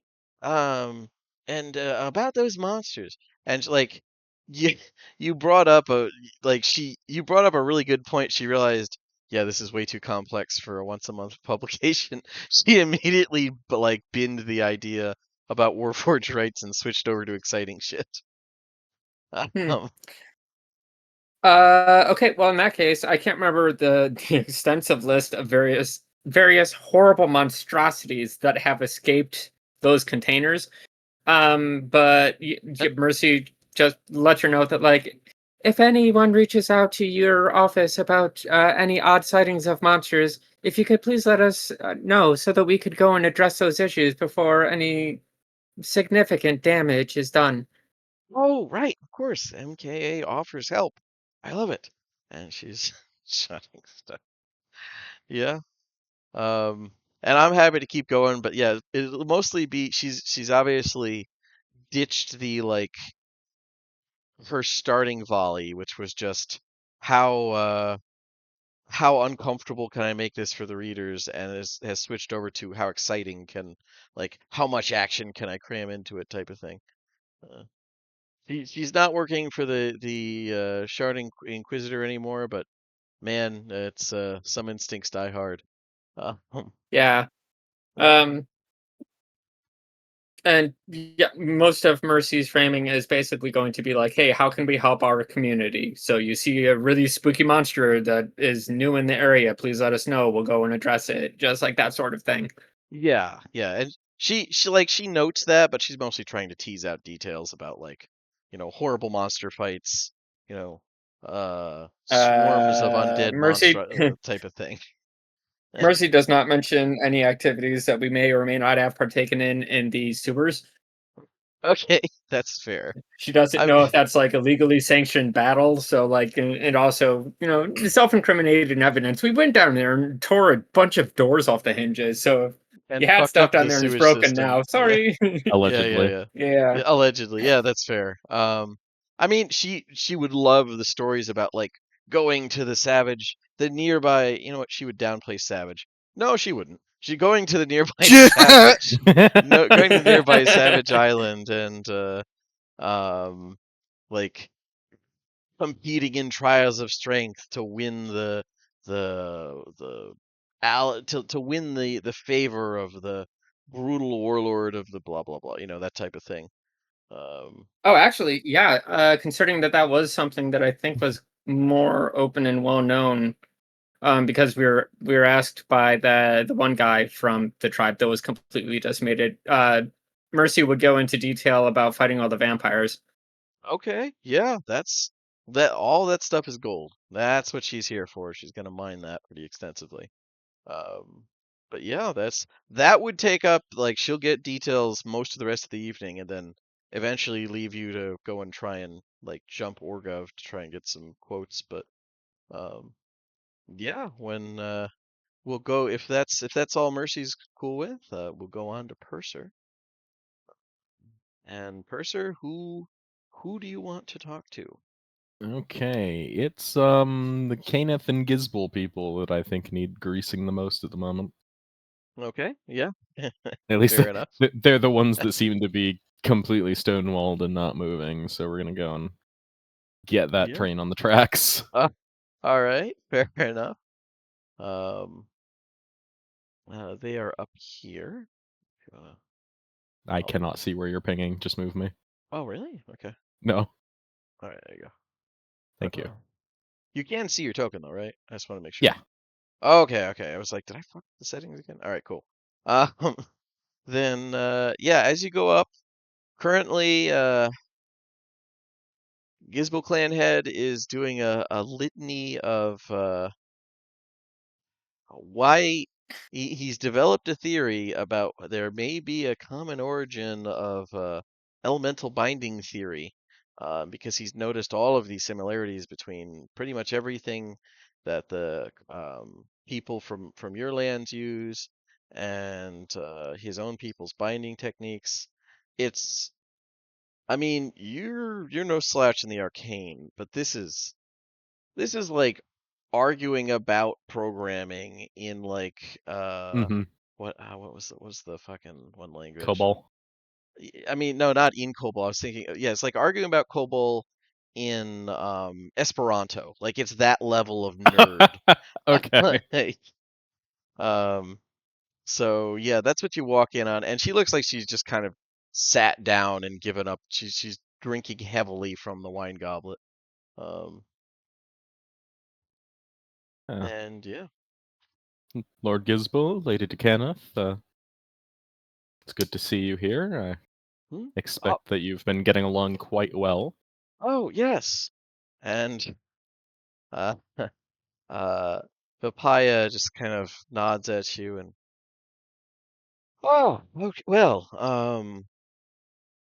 Lord Gisbel here was just explaining some things to me, but as I was saying before, um, I think a more formal agreement between House Cannith and the Gisbel clan would truly benefit both of us if we could just get something established, something written down, which for his part, Gisbel kind of seems to now shut down a little bit. So I have a wacky idea, Okay. and it's like a left field, complete political manipulation play All right. I that like I think those. I'm gonna go 100% in on and see if it works. All right. All right. But yeah, Lord Gisbel, how have the repairs been going over your city defenses? I know there were some issues the last time I had the chance to visit your great city. Oh, no, they're already finished. With the help of the contract, it went through in record time. We used almost everything allotted on it, but it was a tremendous. The city's looking well. A clanhold. It could be a city now almost. It's looking grander than ever. Really, Ah, finally appropriate for our new status as a major clan. that is very good to hear, but let me tell you about some of the things that I've seen the lovely ladies House Caneth get up to, and I think you'll really be interested in a collaboration. And I'll All just right. go in on you know, just get the hook in, get talking, Okay, and yeah, like the trick forge him hold and into things like that. wanting to agree. Yeah. Okay, yeah, I mean, even mentioning anything about Sharn would be yeah, let alone hmm the specific forge holds.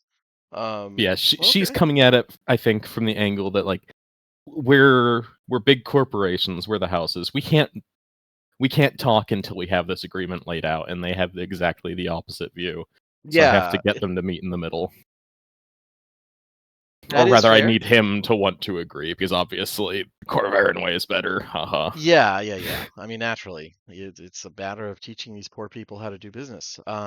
Yeah, I But know she's willing to compromise to get these contacts, so he's the yeah, man to draw in. the fact that she's pretty, I mean, I won't say she's a good diplomat, but she's passable is kind of working against her here because hmm unfortunately for her, he does not have his, we'll say, wrangler here with him. She was busy kind of helping to run things back when he came. So socials, anything that's not tech talk, he just sort of tends to shut down on. But your discussion is related enough to tech talk that, yeah, that's, give me a persuasion check with advantage. It's just to see how successful you are here. Okay. Well, here we go. Look at that. 20. Yeah, I would say at the end of an hour or two, you're able to finally get him to get out his golden stamp and leave the Gizbel mark on the contract that she wants that she can't start to do business with him until he fucking signs it. So hmm with that out of the way, they can finally start talking about details. So yeah, yeah, it was a mixture of cultural issues and the fact that he is heavily autistic that were the problems. So, but yeah, with those two things out of the way, it seems you have earned one definite favor from House Cannith this night, or at least MK as a whole has. It's always a Uh, good favor to have. yeah, yeah. And there's other things to do, but so it doesn't we don't too focus on one person, we'll just do rounds. hmm Balthazar, what would you like to do? At first, I take a quick scan at the people here. Just another one as a refresher. Yeah, yeah, no problem. It's a large cast. I have no issue explaining anybody you want me to explain. All right, let's just go left to right. So the people in the tent over here. Over here. So that is Roslyn Urostrin, the very enthusiastic. She's not a professor. She never taught, but she is a archaeologist from Moorgrave University, who has been with you guys on a couple adventures. She went with you on your solo adventure, mostly just because she couldn't believe her chance at like studying. Oh yeah, I remember the archaeologist now. Yep. That's her. And the fellow with her, you don't. Yeah, I would say you've seen him around town, but you've never formally met. You heard he's the head of the, I think, is it Stormcallers Guild, or is it? Oh no, Rain something Guild, Raincallers Guild. There we go. Yep. The Raincallers Guild for House Lyrander. So basically, him and the sub corporation that he's part of are the ones who do agricultural projects and run like the weather control machine that's been keeping the area functional. Um, so that they seem to be discussing something, but you haven't formally met him or And informed. rain callers are They're archaeologists. they're like I said, they're one of the two big guilds within House Lyrander. Like dragon marked houses have little businesses within them. Think of it like a subdivision in a megacorp. And his division is in charge of like agricultural stuff and using their dragon mark to handle agricultural stuff. So like Okay. he's the He's guy who talking to runs. an archaeologist. Yeah, exactly. Yeah. That's he's discussing things with this Farmer archaeologist woman. guild man who really likes using magic wants to contact archaeologist magic person to make the farming better. Right. Or it could just be polite party conversation. But yeah, they're Oh, discussing something. and who's the couple right in front of me by the fountain? That is your it's up to you how good a friend he is, but that's Nellis Dedenius, the young your first contact made among the dragon marked houses here. Um, Oh yeah, no, yes. yeah, he's kind of an ass, but he's got good elements to him, but he really likes risk. Kind of a popinjay, thinks a lot of himself. Really, he doesn't quite cut a swath because his uncle's here to rein him in, but he's definitely thinks of himself as a ladies' man, and he's very clearly hitting on a drow woman who doesn't seem all that interested in him. Although she did notice Purser going by for some reason. Yes. And Nihilus is I'm assuming the human looking guy. Yes. Yep. And Making sure, because I don't think you ever gave me a token of what he looked like. you're right, I didn't. Let me put the images up for those for the dragon marked heirs. Character images. We want game images. Here we go.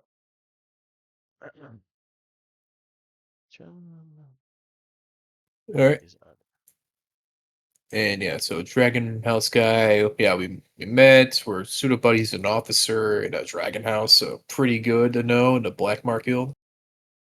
Blade Mark Guild. Blade Mark Guild. Yep. That's the basically soldiers for hire mercenary stuff.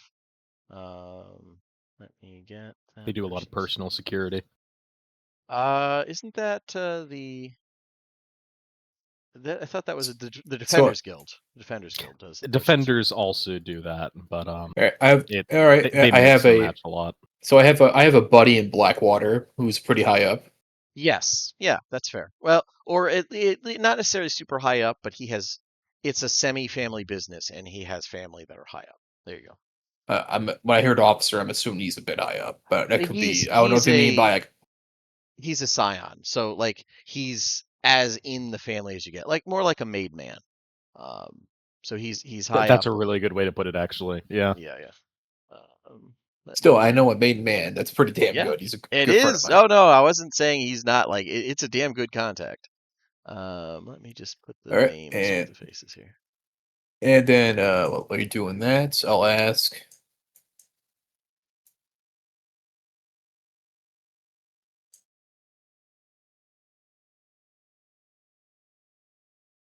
I'll put up the gray Oh. Markville. I'll wait until you're done, so don't ask questions while you're doing something. You're good. I'll answer. I just might not. I might be less coherent than usual. Just If it's saying something stuff I like can answer, I'll jump in. there you go. Yeah, go ahead. How about the other group on the other side of the phone? Over here, this is Lazra Delander, which you've met her before. She's apparently she was put in charge basically of the Lyrander docking area. She's like a captain on a ship. And that like part of that guild's branch is they handle like major dock stuff. She's talking with the like civilian appointed harbor master, so it's like the company that handles major water shipping. You know, a person in that talking with like the the local harbor master. You met her before. She gave you some clues about. She told you she didn't think anything was coming in uninspected to the town when you guys were on the snake heroin investigation. Yep.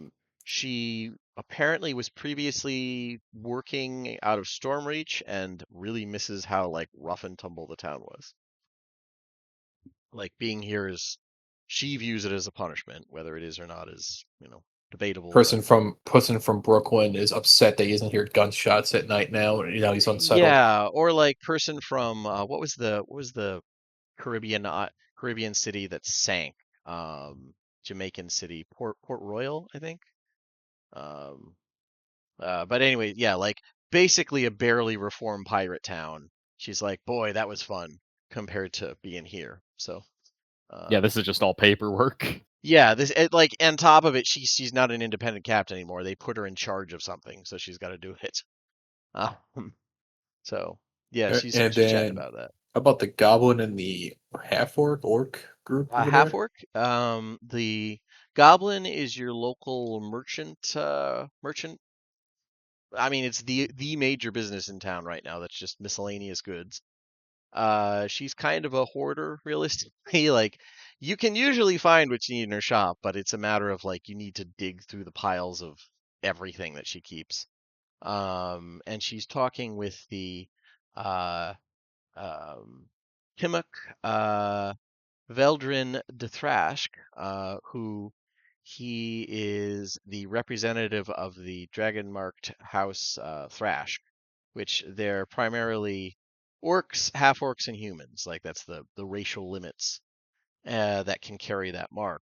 And they specialize in both like mining, like finding valuable resources for mining, and also in tracking and hunting people if need be.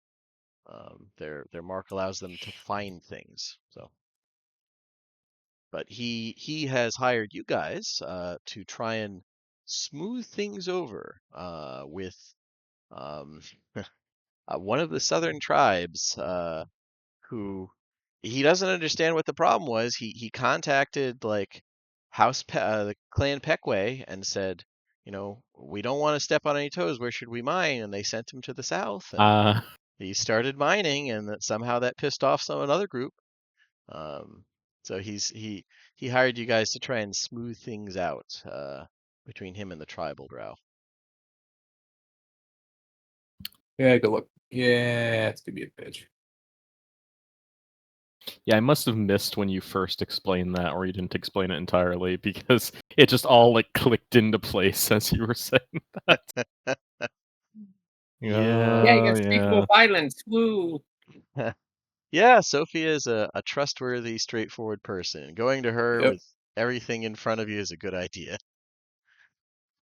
And then I know that's Nuxavaro, the new king, and the bodyguard. But how about the other three next to him? Why is Gustav from Expedition 33 here? Um, this fella here is the actual like this guy is a made man in House Beneath. This guy is the actual rep. Like this is his nephew. Um, and he Oh, is okay. he's trying to speak with um the three If clans he's that if he's if he's a main man, is he like a capo regime or? yeah, something along those lines. Yeah. Like they're all the dragon marked houses, at least the ambitious ones, are excited about being here because technically, Zendrik is outside the Korth edicts. So meaning the usual limitations on what political shenanigans their megacorps can do don't exist. So if they're smart, they could do some real power plays here. But he is speaking with the 3 clans that are like extra martial focused. That was his request was, hey, if you guys can help us convince these groups to start like selling us the services of some of their clan warriors and as mercenaries, we would consider that a big favor. That's what we think is the best resource here is the martial prowess of some of these clans. They're trying to plug into that.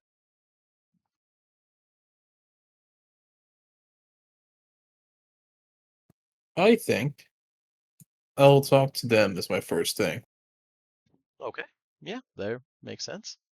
Um, so yeah, it's as you walk over, um, Vorik is the fellow's name. He looks to be definitely in his mid to late 40s. Vorik to Kenneth. Let me put his picture up here. Or excuse me, to Denieth, my bad, not Kenneth.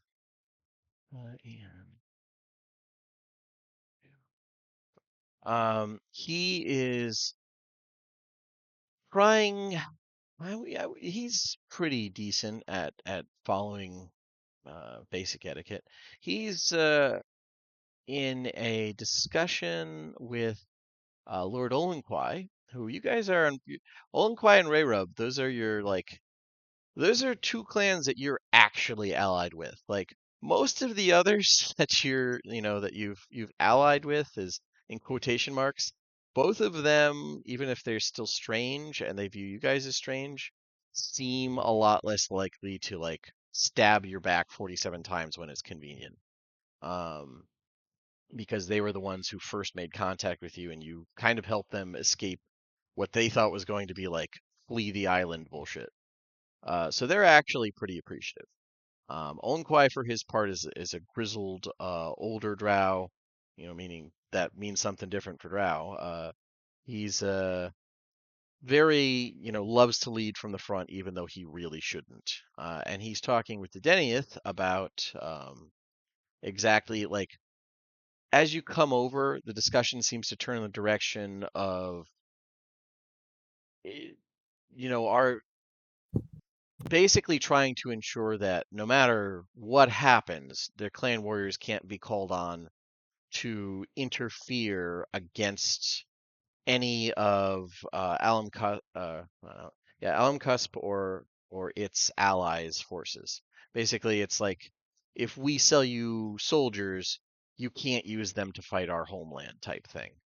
And Vorik, for his part, is just being very assuring about it, but Olenquai still seems very leery. And she's not saying much, but Lady Wayrub is as well. The genuine like teenager, like the actual teenager, not teenager by drow standards, teenager, is standing there just like trying to listen in and occasionally glancing at his bodyguard slash advisor here, who's I won't say running the clan, but kind of keeping the seat warm so that the kid can actually take over.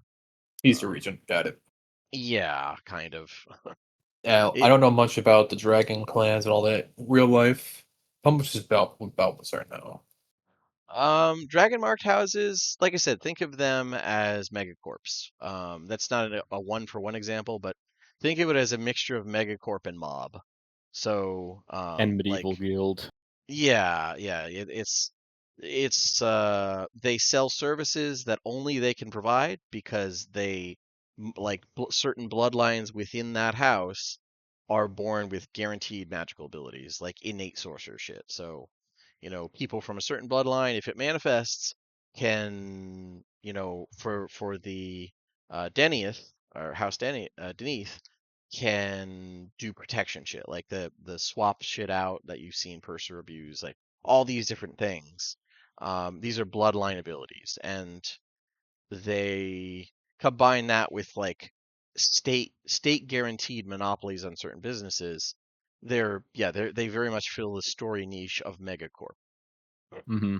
And then outside the bloodlines, they train and license people in those fields as well. So their touches everywhere. Yeah. So it's like it's not just like if you're facing a scion of the house, that means they have the abilities. If you're facing somebody who just is licensed by the house, they still are probably pretty good in that field.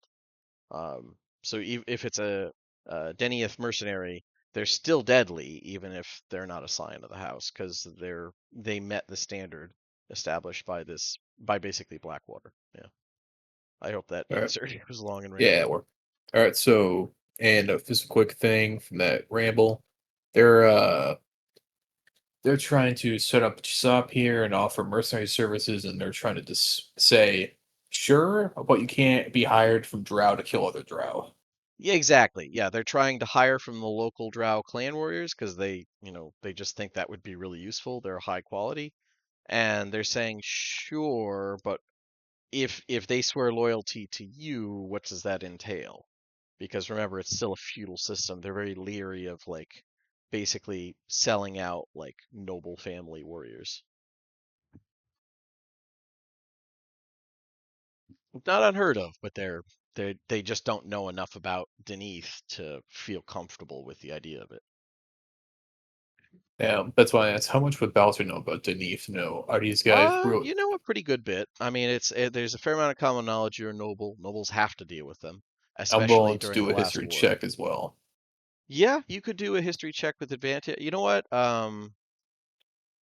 I would say what's your background feature thing for noble? Let me take a look. It's been a while. Because this is one of the few instances where you could just Yeah. use it. He just fits in. He knows like which fork to use and all that stuff. Yeah, Yeah, I'm just trying to find it 'cause it's probably buried. There it That's is. one of them. Position of privilege. Duh, duh, duh, duh. Okay. So I would say, yeah, I'm not even going to make you do a check for remembering what you need to remember here. We don't have to do a history check for you to like know your background entails. You have enough to explain away most of their concerns. It's a matter of how well you want to explain this. So if you want to help the Deneth rep, you could chime in here to either one or all three or two or whatever of the clan heads and say, I understand your concerns. I've worked with you and them. Here's here's what I know about Kenneth or not Kenneth I do it all the Deneth time. and their limits. Okay. I'll So if you want probably to do that, you could do a I'll persuasion probably check. I'll Yeah. do the thing. If there's like a What? waitress I'm Brain passing by swap? with, Yeah. if there's a waitress passing by with alcohol or something, I grab a glass, offer one to Thornstaff. Is that his name? The bodyguard. Yeah. Yeah. Yep. I'll offer to him, and then closer, I will basically whisper, "Here, blah blah blah blah. Here's how Genie Okay. works back home." Okay. Yeah. And that's probably not a bad idea. And if you wanted to like do a persuasion roll for the whole group, I would definitely allow you to do that. You have if you don't like your persuasion score, remember you can go with Lord Tons of Fun. You have that Yeah. power. He can help True, I out. forgot about that rule. Yeah.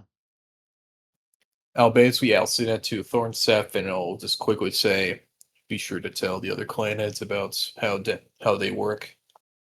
Yeah. I mean, it like I would honestly say it probably wouldn't hurt you to like do the same thing, go over and talk to Olenquai as well, discreetly, because uh Wayrub and Nuxavaro, like Nuxavaro tried to eradicate those two clans, so they're all being approached by Deneth, but the fact that he got them all together to talk to them shows how little he's tracking the conflicts between groups on the island. But yeah, you could easily just go over and say something similar to Olin I'll Fire when he basically comes. to Yeah. wave up. I'll say it to both of them. Basically, just Yeah, give yeah. them the rundown because I Yeah. respect them more than Dini probably. Yeah, and it's I have a just feeling easier to nobles. explain. I think nobles just tolerate these dragon clans. It's a mixed thing. There's a lot of friction because it's a matter of like who's subverting who, and especially during the last Who's really in war. charge? Who's really in charge? Yeah, during the last war, those fucking corps see so much goddamn power. Like, yeah, Kenneth was the worst. The war took care of a lot of that, but man, it was yeah, nobody liked that from the noble spheres. Yep.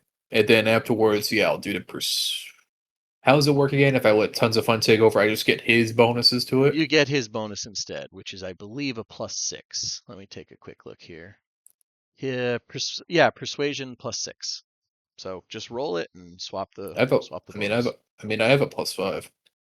So it's just one more there. It's up to you. I'll try it on my own. I'm rusty in this stuff, Gotcha. but Okay. I need to speak for myself. All right. Fair enough. I think I Hey, look speak at for that. myself. Yeah, you don't need him. Who needed Lord Tons of Fun in the first place? Certainly not anyone back home. But yeah, with a 24. And because me and Lord Tons of Fun are becoming pseudo buddies. I will basically let's say these guys. I'll tell them like what Denny's are, and like man, you do not. These guys are a nightmare to deal with half the time. Yeah, he agrees from the sound of it. And what would be his take? Honestly, he would like the idea of someone showing up the like military-based clans, but he is smart enough to immediately grasp like, yeah, as fun as it is to poke them, we don't want, mercenaries If these basically guys can undercutting. take over the warrior clans, you are fucked. Because then they can Yeah. easily do it to you. Yeah. Oh no, he's aware of it. He just likes the idea that it might harass the, the more martially focused groups. But yeah, he fully agrees with that. That does make him interested in the other houses, and he would ask you for details on that when you have the time.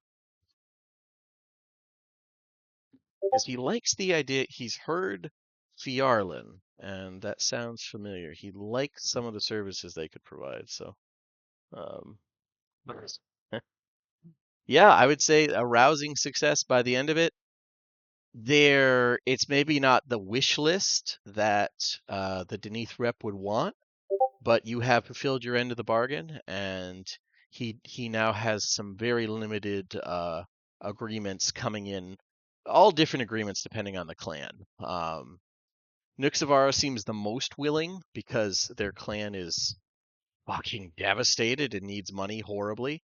But by and large, yeah, they're all signing different numbers of like clan warriors to agree to bring in money from these strange foreigners. And yeah, uh, I'm going to say, does anybody want to take need to take a 10-minute break? I'm good with just keep going. We're pretty close to the end, so. I'm fine either way. Yeah, I'm fine.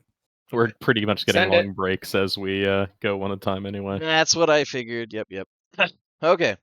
And if you don't have anything else you want to do at the party, you're free to just say, pass, no issue. But Bemmy, is there anything you want to do socially here?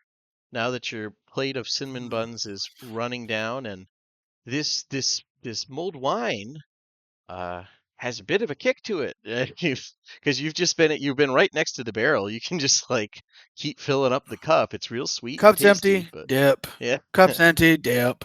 yeah, yeah. Anything socially.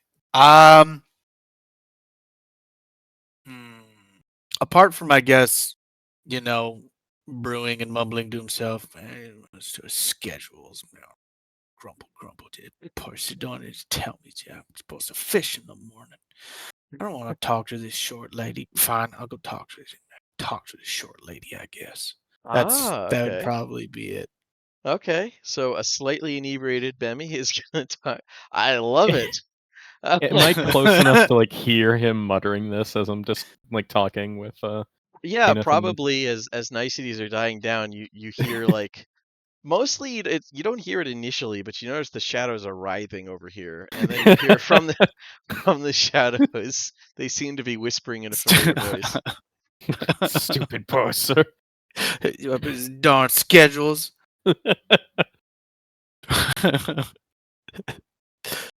So yeah, that would be Bemmy's next move. Yes.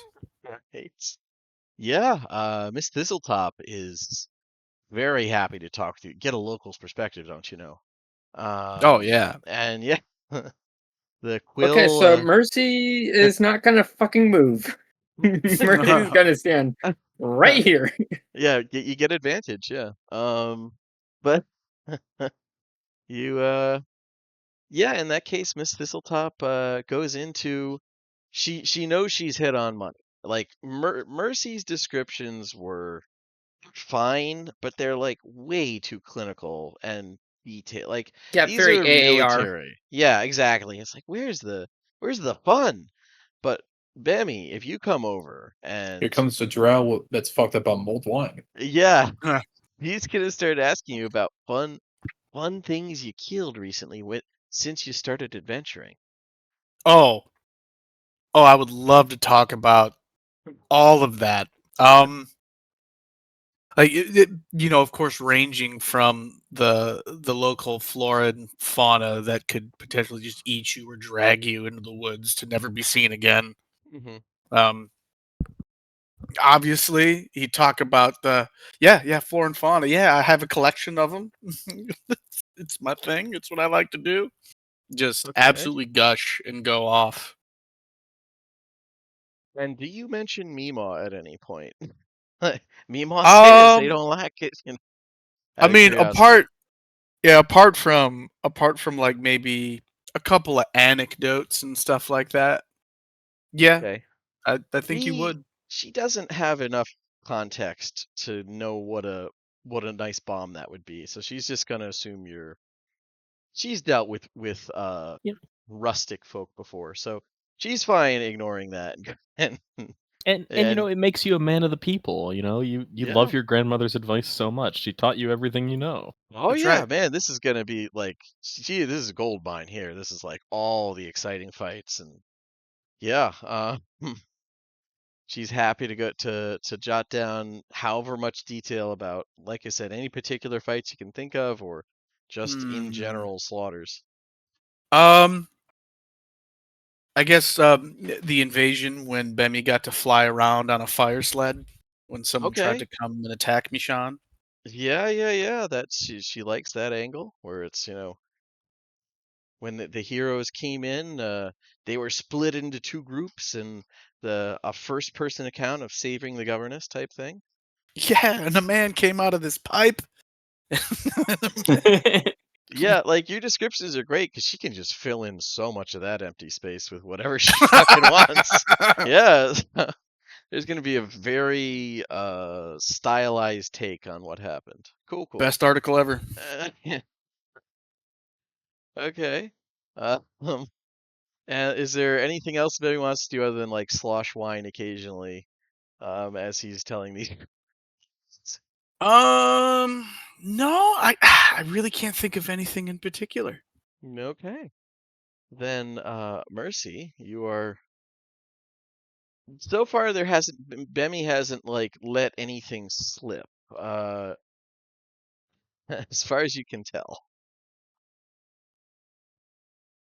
Yay, that's good. Uh, honestly, Mercy feels out of her depth. This is a lot of really important people, and she's not used to being an important person yet. Um, Yeah, that's fair. so I think that she would largely just chill, keep an ear out on Bemmy, make sure that that conversation doesn't get too crazy. But other than that, yeah, just chill, watch. If anybody approaches her, she'll be happy to talk, but she's not going to actively seek out anyone. Okay. Yeah, that's fair. Then Huesa, what are you doing? The shadows have stilled and the mumbling has stopped. Yes. So the Deneath Marshall's problem has been mollified. The Caneth Gizbel problems are good. Mhm. Is there any other situation that seems like it's about to boil over, or can I mingle now? You could mingle. Strictly speaking, you still have the Thrask thing you were hired to do, but Well, beyond that, um, it doesn't seem boiling. It's just something he wants resolved. To be fair, were we told which particular group and area? well, that's a good question. Let me take a gander here at my notes. See exactly what he said. Okay. Why take them? Okay. Because it was weird. He didn't. I don't know if he got a lot of detail about it when the when those helpful clan members sent him down south. Let's see. Yeah, even an area would help because Purser could probably talk to some of them and narrow it down. Yeah. Okay. He said local swamp, rich in severe. Okay, so he didn't say which. Okay. But you have traveled those lands, specifically the interior, and you went through the Soul's Light Swamp, which is huge and just Yeah. comedically haunted. And the big clan that was, or tribe, excuse me, that was down there, was the one sec here. I have it noted because I know I'd forget this. Oh, here we go. The Soul Speaker tribe. That was that had the priestess who her faith-based stuff was also vaguely tied to Dalur. That was where you ran into the soul fig trees, where it's like Mhm. a weird collection of memories from wherever the moth folk could keep the grove going. But you do see the priestess slash leader of that tribe over here, Selera. You Aha. did meet her. She sent you guys on a quest to take care of a local Dolor spirit that had escaped and was on kind of a bit of a tear in part of the. You also remember that they in those swamps. Those dragon shards were common enough that the locals would just find them in the water and Mhm. use them as ornamentation, which would speak of a pretty rich deposit. So that's almost certainly where the Pekway clan sent the Thrash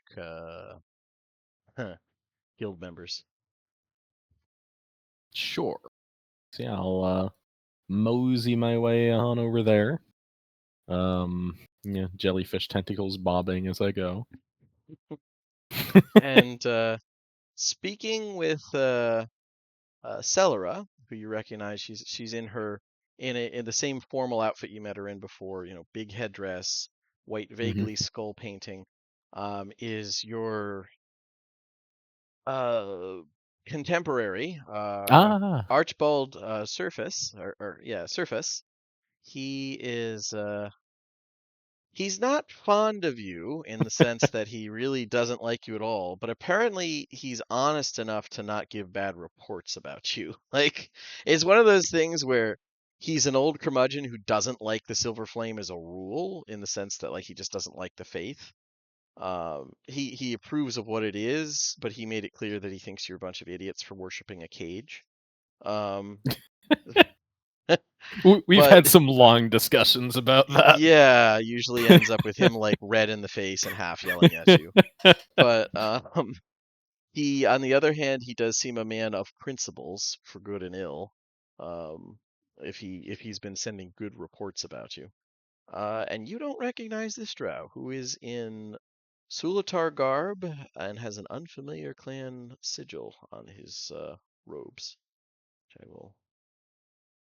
Interesting. There were 2 new clans founded after you guys completely fucked up their society. Yeah. So Yeah. Ah, um, I'm not super familiar with vassal addresses. Is he Father Archibald? You know what? We'll say for now, sure. I'm not sure. Like, they are really vague about it, even in the fucking Mm-hmm. book. So we'll say sure. Yeah. Yeah. So I'll just mosey over and say, Father Archibald, I see you're having quite the lively discussion with the lovely priestess. And priestess, it's good to see you again. Yeah. Celera, for her part, nods at you and gives a very solemn look, but a little bit more smile. For his part, Archibald just furrows his brow. Yes. Uh, so out of character, what are your addresses? Is it father? Would it be father also, or would it be like Sir. sir? Mm. Yes, Sir Talon. We've been having a discussion. The young lady's faith here is an interesting. I was trying to explain how the sovereign host. We don't need to sacrifice anything to it. It's the fact that these things are. It's the doctrine of all, and he starts kind of rambling into something. But for her part, Celera seems at least polite enough to listen. Um, the other drow gives a much more like not dismissive, but very kind of lighthearted smile and says, "Yes, heard quite a bit, quite a bit about it. And you're so Talon, that would mean you're part of the group that came through Alum Cusp before all of this, yes? I'm afraid I do hold that distinction. Purser Talon, Oh, a no need pleasure to to be meet afraid. you. You did your people did excellent things. I am Brandig Ulk Yagon of the newly founded Yagon clan, um, at least by local custom. Uh, my we originally didn't come in. I'm of the Ghostbinder faith. I Ah, came from elsewhere on the mainland. I wasn't terribly interested in becoming nobility in somewhere this far away, or frankly a little backward. But when I heard that one of the major clans had abolished slavery, it'd be worth separation from my beloved home to come here and help another Surlatar realm turn away from that dark practice. I know exactly how you feel. I felt much the same way when I was ordered to come here from Sigil Star. It's quite an experience. And you're a variant of the Torch of Progress, is what I heard. I am indeed. Hmm. Well, it's not quite the same thing, but my own faith, the Ghostbinder faith, incorporates elements of that, along with the promise of flame. We should discuss we should discuss these things. I would be delighted to. Please stop by the McKay Tower whenever you feel, and we'll have great discussions, I'm sure. Well, sadly, I won't be here too much longer after my patron clan head leaves, wherever he went to. I was supposed to watch the boy for some reason, but yes, I will certainly stop by before I depart. Yes. Here. Okay. Yeah. But he's happy to discuss like happy to have someone in to discuss faith. Archibald, for his part, like doesn't like another complicating factor when he was trying to preach to these two, but uh, yeah, it's definitely the group of religious nerds if you want to chat with them. Yeah, I'll play along for a little bit, but once I find a good opportunity, I'd like to see if I can pull what's your name? Celera. Yep. Selra? Yeah. I'd like to see if I can pull her away because, detailed political discussions about people trying to strip mine your people's land is It's hard to It's shoehorn that heavier into than religious, yeah. yeah. Either hard or easy, I guess, depending on how you want to approach it. But Yeah, I could yeah, force it, but like I want that to be a more private conversation because, I probably respect her wise. and her people. Yeah, that's fair. Okay, yeah, so she's happy to discuss it a little bit further away. Archibald is happy to continue trying to ramble um, to the clan head of Yugon, but without a Volkuri tribal person to speak with. Yugon seems to, the head of the Yugon clan seems to lose interest, and you know, he has Archibald walk with him, but they start heading towards the refreshments table to get some more drinks. Um, but yeah, if you have her separate, she does ask. Mhm. Well, that was very sneakily done. What is it you wish to speak of? Yes, I hope Archibald didn't weigh your head down with too much of his impassioned views. But I He wish to rambles, but discuss. he is straightforward. I approve. He's Did wrong, but he believes his views are right, and he says so. Yeah, it's a fascinating viewpoint when people are so wrong. She Did nods. the, Yep. did the Thras guy say when this happened? Was it like weeks or months ago? He didn't say when it happened. So, but it realistically couldn't have happened until after the time skip. So, like you've had some adventures in there, but it at most a couple months max. So there really is no delicate way to put this. Good. Everyone here is so delicate. She drinks some more. I wanted to speak to you about some people who tried to mine in your people's territory or somewhere near your people's territory recently in the past few weeks. Oh, yes. Those strange green folk that were uh, the newest pawns of the northern swine, or actually, should we just the northern rooters. Um, yes, we chased them out, but they stole some things that she glances up. I'm surprised there hasn't been more issue. Yes, they were unwitting pawns is the best way to put it.